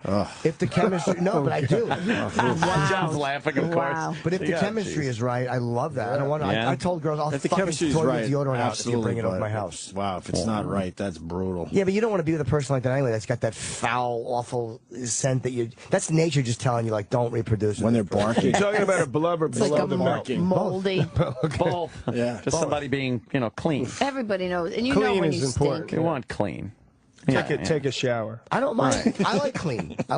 But a little natural is kind of sexy. We used to have guys in the tennis circuit back in the day. I mean, things are tough in a lot of places, but in these countries where I guess they didn't have access to running or hot water that often, they'd play a 3-hour match. They come into the locker room, take their clothes off, they get a little deodorant, spray it on, and no shower. Oh, wow, that must have been it bad. was like, wait a second. Yeah. Hey, we got some hot water. You can take a warm bath. That's horrible. And the smell after like 3-4 days of the shirt. Yeah. Oh yeah, that musky, awful. People get that sometimes. They leave their clothes in the washing machine too long before drying, and that mildew smell. It's like fucking terrible. Do you still play tennis? I still never play. played. Jim? Or, no, I actually still play quite a bit. I play on sort of an old fogies, seniors. I try to be the Rolling Stones of the tennis tour. That's got to be annoying. I mean, they're doing pretty well, right? So you look at the acts that are still out there. It's incredible. Right. So that's sort of I go out with Borg or. Now Agassi got like guys, Sampras. I mean, guys ranging from a few years older to 10, 15 years younger. Right. Because there's a lot of you top athletes, when you leave your sport, you don't even touch it anymore. Well, tennis is one that you could actually play. That had to be difficult, right? No, I meant, you'd have to find people of your caliber to play because you can't just play with us. Well, I have a tennis academy up at Randall's Island, for example, where I'm trying to find the next great American player and try to nab some athletes that play basketball or football and try to get them into tennis, which is not it's not very affordable and accessible and other things. That's a whole other topic, but certainly it would be nice to bring the buzz back. It's sort of, to me, I mean, it was a great time in the 70s and 80s. Part of the problem is obviously there's a lot more choices on TV. There's, I mean, if you had told me that our ratings would be half of what golf was, I would have laughed at you when we were playing, and we get sometimes outrated by chess or poker. Jesus Christ. So you got to go out and reach out and grab fans. I mean, it's a great sport, but we haven't done nearly enough, so we sort of fallen back a bit, and the best athletes in our country aren't necessarily playing tennis. Well, that excitement factor is not there. I mean, obviously, when you were playing, it was fantastic that the unpredictability. Now there's so much political correctness, and if somebody even goes a little off kilter or says something weird, there's this apology tour they got to go on, and so everybody, it's taken that spontaneity and fun and unpredictability out of a lot of sports. Do you know when in baseball, the guy, I mean, you saw it, I don't know if you saw the game last night, but they made that brutal call in the first inning or whatever, and then both managers come out and they're screaming, and people love that, right? But they don't have the mic right there. They're probably not saying hello, how are you? Right. That would be the great job, pal. Yeah. But we don't have the power for whatever reason. I mean, if you're on a football field during the Jet New England game, something tells me that they're not out there when they're banging into each other saying good hit. Yeah. I mean, they're out there saying things that aren't printable or you don't want to hear. No, but everyone would love to hear that. Well, they'd love to hear it, but it's almost, in a way, it's sort of nice if you don't, but you know that it's happening. You know it's happening, right. In tennis, they heard everything we were saying and magnified. So it was like, oh my God, John McEnroe said shit. I can't believe this. You suck, to the umpire. And all of a sudden, I'm Attila the Hun. Meanwhile, you're right. Every other sport, they're saying things 10 times worse. And so we weren't protected. And so then they thought it was like, oh, the inmates are running the asylum, me and Connors and Nastasi, so they have to, like, stop that. Right. Which I think was a huge mistake instead of sort of shifting it and handling it a different way. It's also because tennis and things like golf are individual sports. Like a team sport doesn't really need the help, but I think the individual sports, they need a couple of personalities that almost rise above the sport, which ropes people in, and you did that for tennis. I think Tiger did it for golf. Tiger did it for golf. I think the Williams off, sisters had part of it. Were very, very intriguing in tennis. But it's a great story. You don't have enough big personalities in tennis lately. You have to encourage personality, which they discourage. Right. You're totally right. Like boxing, you want to know what's wrong with boxing? They're all guys that seemingly they're from like Kazakhstan or Russian people. I mean, they're good fighters, but they're not. You don't have a good personal backstory or connect to them, right? Yeah, and we do need in a sport. I mean, it helps if you have a great American. Right now, we have 4 of the best players, maybe the 2 greatest players that ever lived, Nadal, Federer. But it doesn't have that same sort of interest level, even though they're incredible, that if we had an American in the mix that was sort of battling these guys, I think obviously it helps. So, I mean, that's why it's so important to find some. We like knowing the personalities of people and having them be different, not just robotic sports players, but they kind of take that and squash it. In football, they don't want him spinning the ball or celebrating or anything. It's kind of Look fun. what they did to Terrell Owens. I mean, whether you liked him or hated him, he was a personality, and they took it right out of him. Man. All those fans. Wait a minute, they did? Everything. I know what you're intimating, but I don't think they took it out of him. But he probably would have been better off playing tennis. Because he's an individual in like a team game. But he was about, I think some people would say that it was about him. I think it was pretty safe to say that this guy was a phenomenal athlete, that was a great football player, maybe borderline Hall of Fame player, but he was all about Terrell Owens. It may be that way. He himself was out of the game because finally they got numerous chances by numerous teams, and it continued to be more and more Allen Iverson in baseball, basketball. He did that to himself. But Terrell was a great athlete when he played the game with his team. So was Allen Iverson. Allen was a great athlete, but I think he wasn't X'd out by the management. You should have we'll do a poll. Who's it more about themselves? Allen Iverson, Terrell Owens, and try to come up with a couple other names. Chad Ochocinco. It's individuals in a team sport. You change your name to Ochocinco. You're wanting some publicity. Right, and then you have to change your number. Do you your wife? She's still she's still well. She hasn't done much. I mean, with the 6 kids that we've had 2 together, has complicated things. But we've been together 19 years. She's actually. I mean, she should be doing this more to me because she's one of the few people that I've seen at her age that still hit the notes and sings the same key that she sang when she sang "Goodbye to You" 30 years ago. And we always rock out. And she's also looks good still, and I mean, so to me. I'd like her to get out there, but obviously it has to. Well, she's written a lot of great songs. To me, I hear these songs that she's written. I'm like, get it out there, but. Obviously, in this business now, it's difficult to know how to do it. Yeah, that's true. The way to do it, the right producer. Totally different business now. It's so different and I'm just like, just do it. No. Yeah. I mean, it's easy for me to say. Am I getting kicked out? Or? No, your people. I guess you're promoting. Anyway, hopefully Patty will do a record. And you guys have her on would be awesome. Oh, you have there's all these great tunes. Yeah. It's Dove Men Care. Yeah, they're saying you have another interview. DoveMenCare.com. And, I really like John McEnroe a lot. John's a lot of fun. Come back and see us, John. What's your come and visit. Are you on good terms with the ex-wife, or it's always up and down with you guys? We're on pretty good terms. We don't talk at all. That is perfect term. Do you throw something through the TV when like Paper Moon comes on? Well, Paper Moon was a great movie. Paper Moon was a great movie. It was the reality show that probably put her first over. 2 movies were Bad News Bears and Paper Moon. Great movies. So that's a hell of a start. That is a hell of a start. And when we met, she was 20. and I was 24. Holy shit. Yeah. And so time ago. she's about, I'm going to throw her under the bus here a little bit, but she's about in a few weeks to turn the big 5-0. Right. And so to me, I am part of this. I'd like to say it was all her fault. Yeah. We had 3 kids in 5 years, and she was 22 to 27. So when I look back now, when I have from perspective, I'm thinking that was a lot to throw on anyone's plate. Particularly when she's got like as insane a situation that she grew up with. So I try to have some sympathy for what I threw her into as well as I was throwing myself into. We didn't know. It's interesting the fact that you were like the bad guy that was taking America's little sweetheart and corrupting her or being like who you are. And then do you feel like any kind of redemption after a while and realize that people actually went, wait a minute, she was a little batshit crazy and fucking John's a pretty good guy.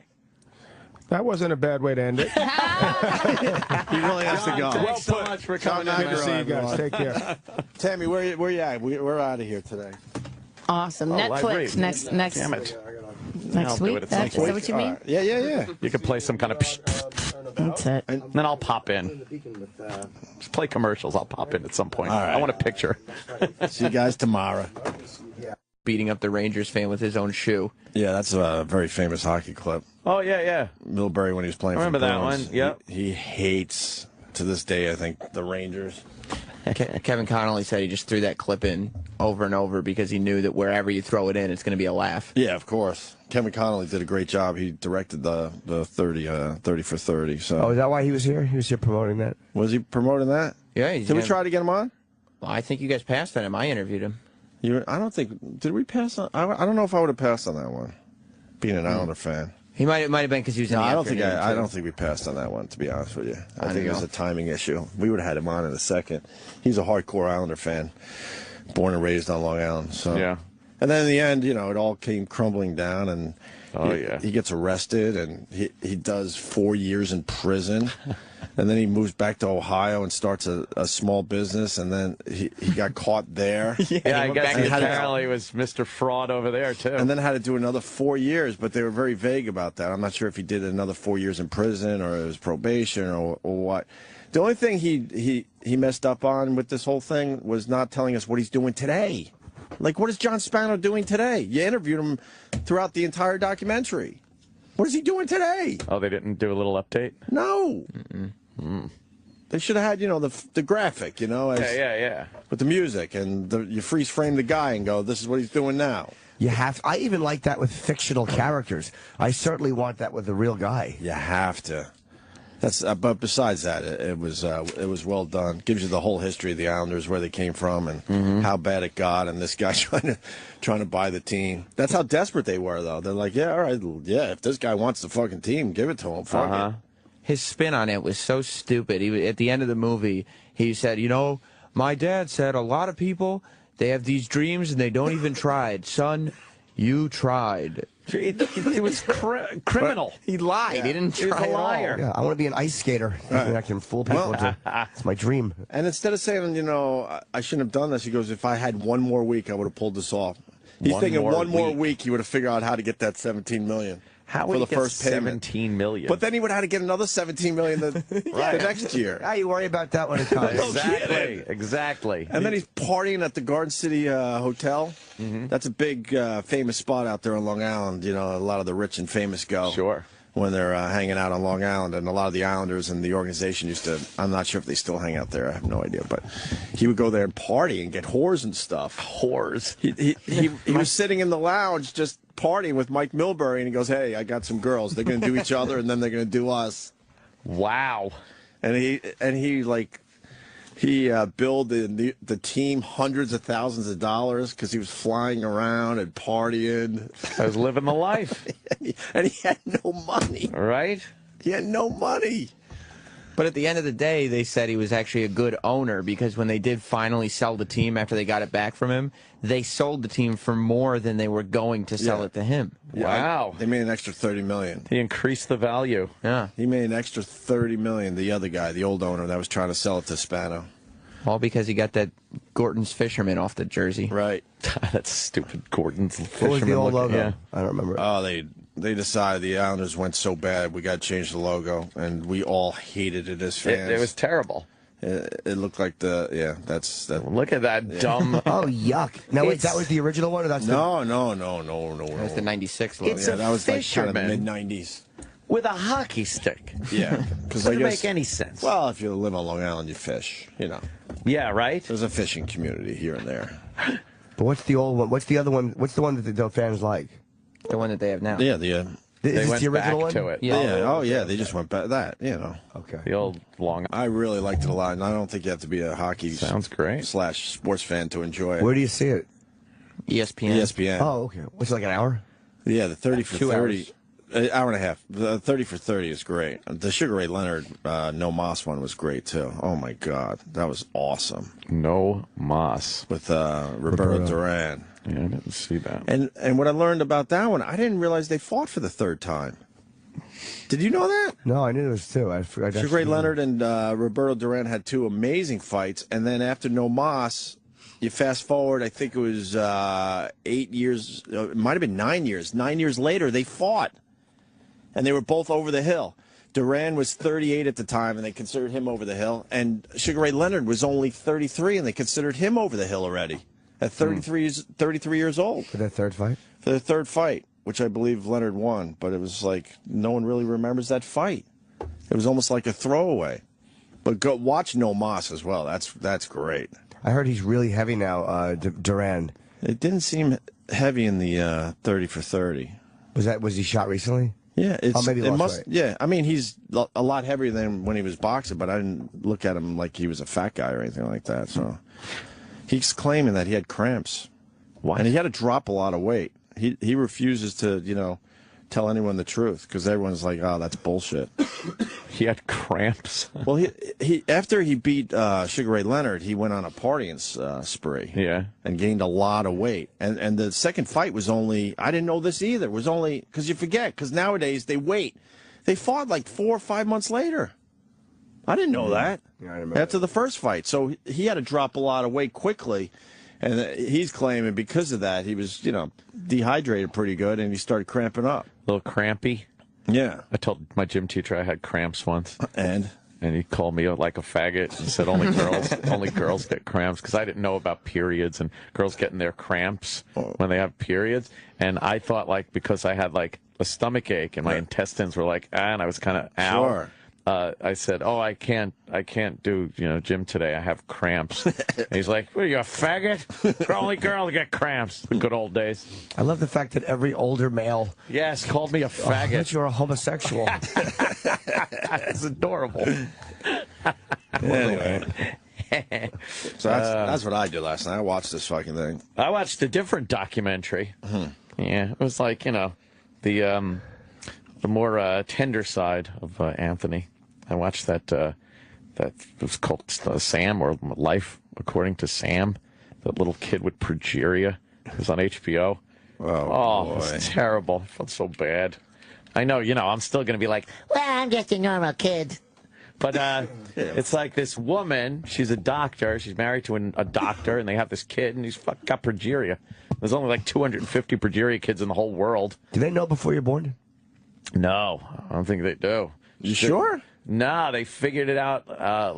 They just isolated the gene for it now, so they don't even know. There's only 250. Yeah, they don't even know in utero that it's gonna fuck you up or anything. That it's gonna, the kid's gonna be fucked up. Dude, this looks like a tearjerker. It was pretty sad. Life According to Sam on HBO. Look at all the awards it's won. I know, it's really good. He's 13 though, so most of them, that's the top end of their fucking lifespan. 13. They had one that was 18. This girl from India. Oh man, was she a disaster? Really? Yeah. And then they don't make it to 20, right? Nah, I don't think they do. They don't make it past usually fucking 12, 13. So this kid's fucking 13 at the time. And he's really smart and just a nice kid. And he just looks so wacky. Yes. Yeah, we'll send him right over. Now, Mr. Lindegaard, if you don't send those over, we're going to have to recall those loans. Okay. That's exactly what he was doing. Best panic acting ever. Oh, God, amazing. Great. You knew something awful was happening. Okay. Okay, yeah, right, good. We're pretty busy, but that's the way we like it here. And then is this the Clark Gillies clip? It is just the trailer. Oh, you want to see the trailer of this at least, Dan? Uh-huh. All right. They were a team like no other. Hometown heroes. Probably not. Role models. Probably nice, Billy Smith. Champions. Bossy. They were the most successful expansion franchise of all time. We always said the success we had was our respect for the New York Islanders and what we learned from them. And when the triumphs ended, it was a long fall to the bottom. I wouldn't have bought a ticket to watch our team play. We sucked. Mike Milbury. Until a savior emerged.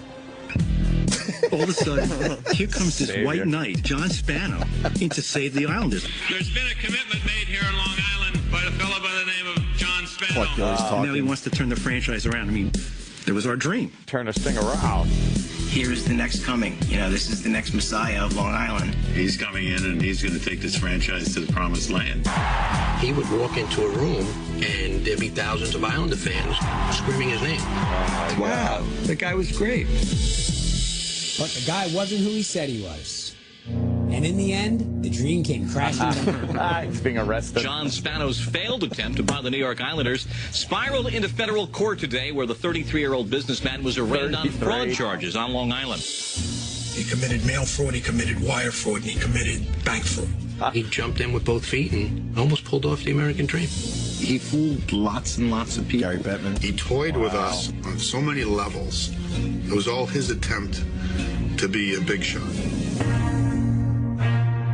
They call it big It was shot. everything I hoped it would be, and actually it was more. I mean, for 4 months, I owned the New York Islanders. Look at him. It's an amazing story, and you don't even have to be a hockey fan. You don't have to be an Islander fan. What years was that?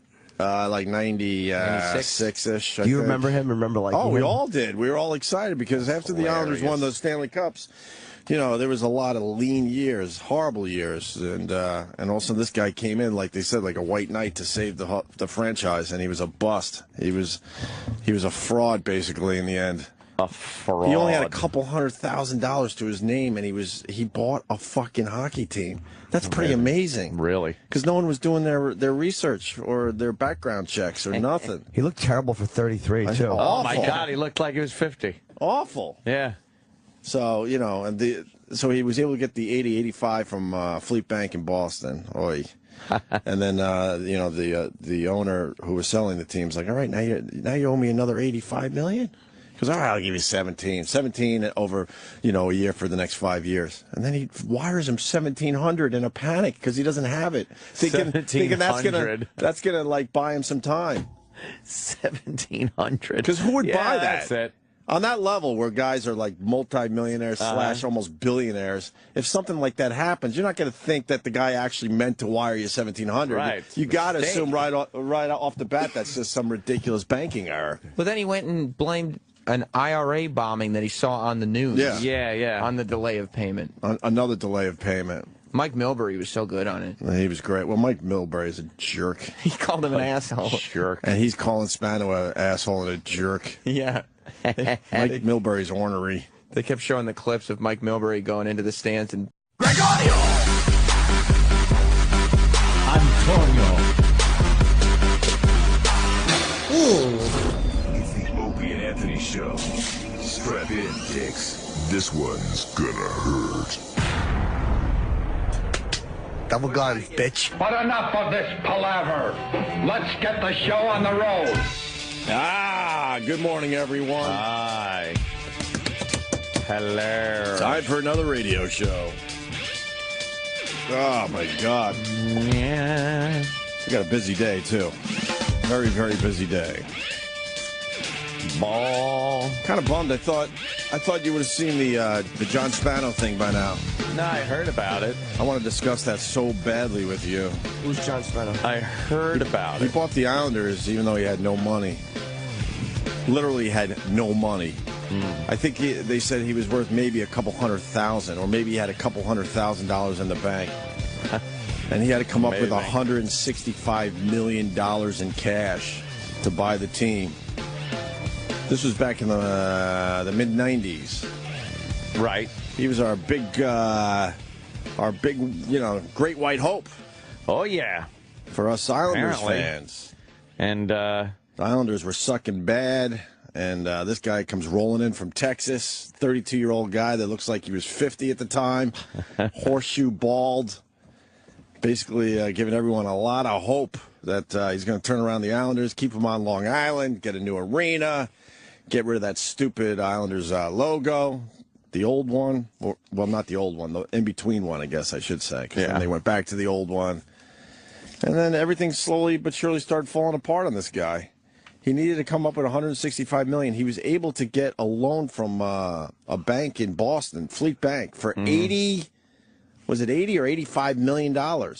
85 mil? 85 million by forging all sorts of documents. How do you do that? Well, it was the mid-'90s. That just seems amazing. Because they interview him in this thing, this 30 on 30 or 30 for 30. What is it called? 30 on 30? 30 for 30. 30 for 30. Sam saw it as well. And, he forged documents, and he even admits, because they interview him as he is today. Mm-hmm. It's like, I don't think anyone could get away with, forging documents like that. Right. But back then, he was able to do it. And Fleet Bank went for him and said, here's your $80 million. So then all he had to do was come up with another $80 million. Yeah. And then he had all sorts of excuses, and people started closing in on him, going, what the fuck's going on here? And he was able to make a deal going, look, I owe you 80. I think it was 85. I owe you 85, so I'll give you $17 million a year for the next 5 years. So he had to come up with the first $17 million payment. Once again, the guy only had a couple $100,000 to his name. Which, if you think about it, that's broke. Yes. When you need $17 million. and then the guy's like, look, I need my $17 million. He goes, I'm going to wire it, no problem. So he wires him $1,700. Yeah. And the guy has to call him up and go, there's some kind of mistake. It's supposed to be $17 million. This is missing a few zeros. I just got $1,700. He goes, that's impossible. But the bank must have fucked up. The panic that had set in, too, because when he transferred the $1,700 and he owed them another $85 million, they had already signed the team to him. Yeah. They sold him the team even though he didn't have the money. Because he said, I'll pay you tomorrow if you sell me the team today. He was a great talker, and he was able to go, oh, no, I'm good for it. And he would show all these documents of all his money and his finances.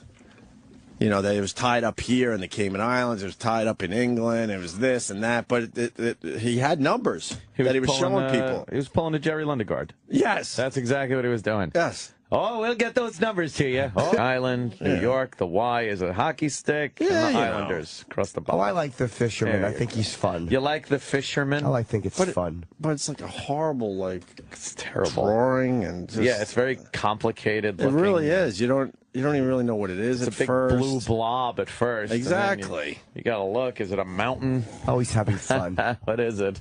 That's terrible. Who designed that? Can you imagine? I was thinking when I was watching this, the panic this guy must have felt. Just waiting for. It's the famous thing we always talk about, where the feds are closing in. They're going to be knocking on his door any night. He talks about how the stress and the pressure, and he had a grandfather clock down the hall. He lived in Texas, but he came up here a lot. The tick-tock. And he would just hear the tick-tock, and it ringing 1 a.m., 2 a.m., 3 a.m., and he's just sitting there in bed going, how the fuck am I going to pull this off? Oh, my God. Yeah, he said he would just stay up all night, realizing that this was the only time he had, because as soon as the sun came up, it was going to be a whole new set of problems. Yep. Oh, God, that's like... It's like our old bit. If he did fall asleep, Of course. You hear that nice fucking... You're just there. You lay in bed, maybe. Oh, okay.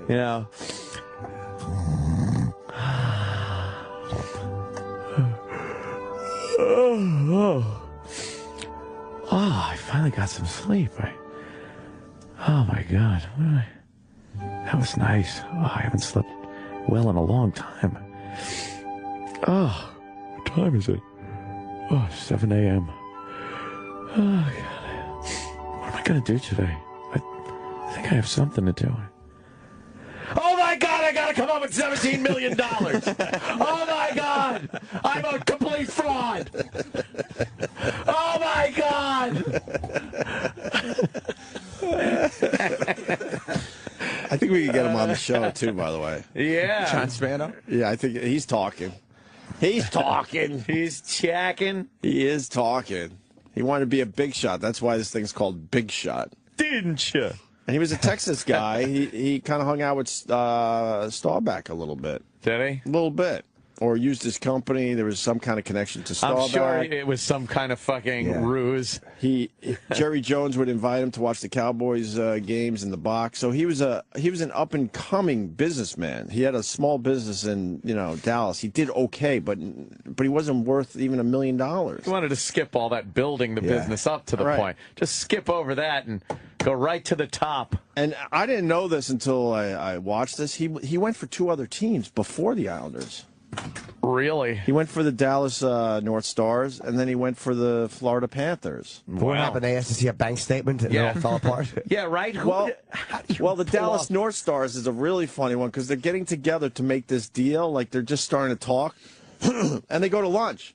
And Spano's the guy that's going to buy the Dallas North Stars at the time. Right. So they're all having lunch discussing. It's early on. And the bill comes... And they all are assuming, I guess, in the business world, especially when you're making deals, everyone just knew it was Spano's check to pick up. Yeah. It was just a thing. You just know. So they're all just sitting there going, "What the fuck? The guy's not going to pick up the check. Pick up the fucking check for lunch." And he didn't pick up the check, and that was one of the first red flags. Allow me to pay the check. They're like, okay, "Why, Ralph?" They're like, "Why isn't he picking up the check?" Wow. It was some break-in protocol that everybody kind of exactly. Knew. As far as deal making, I guess. Yeah. They just knew that, like, what? He's the one that's supposed to be paying for this, and he's not. At that point. And then the Florida Panthers, they were starting to talk, but then I guess they got a new arena or something, so the owner didn't want to sell. So then, lucky. Here come the Islanders. Damn. I loved it, man.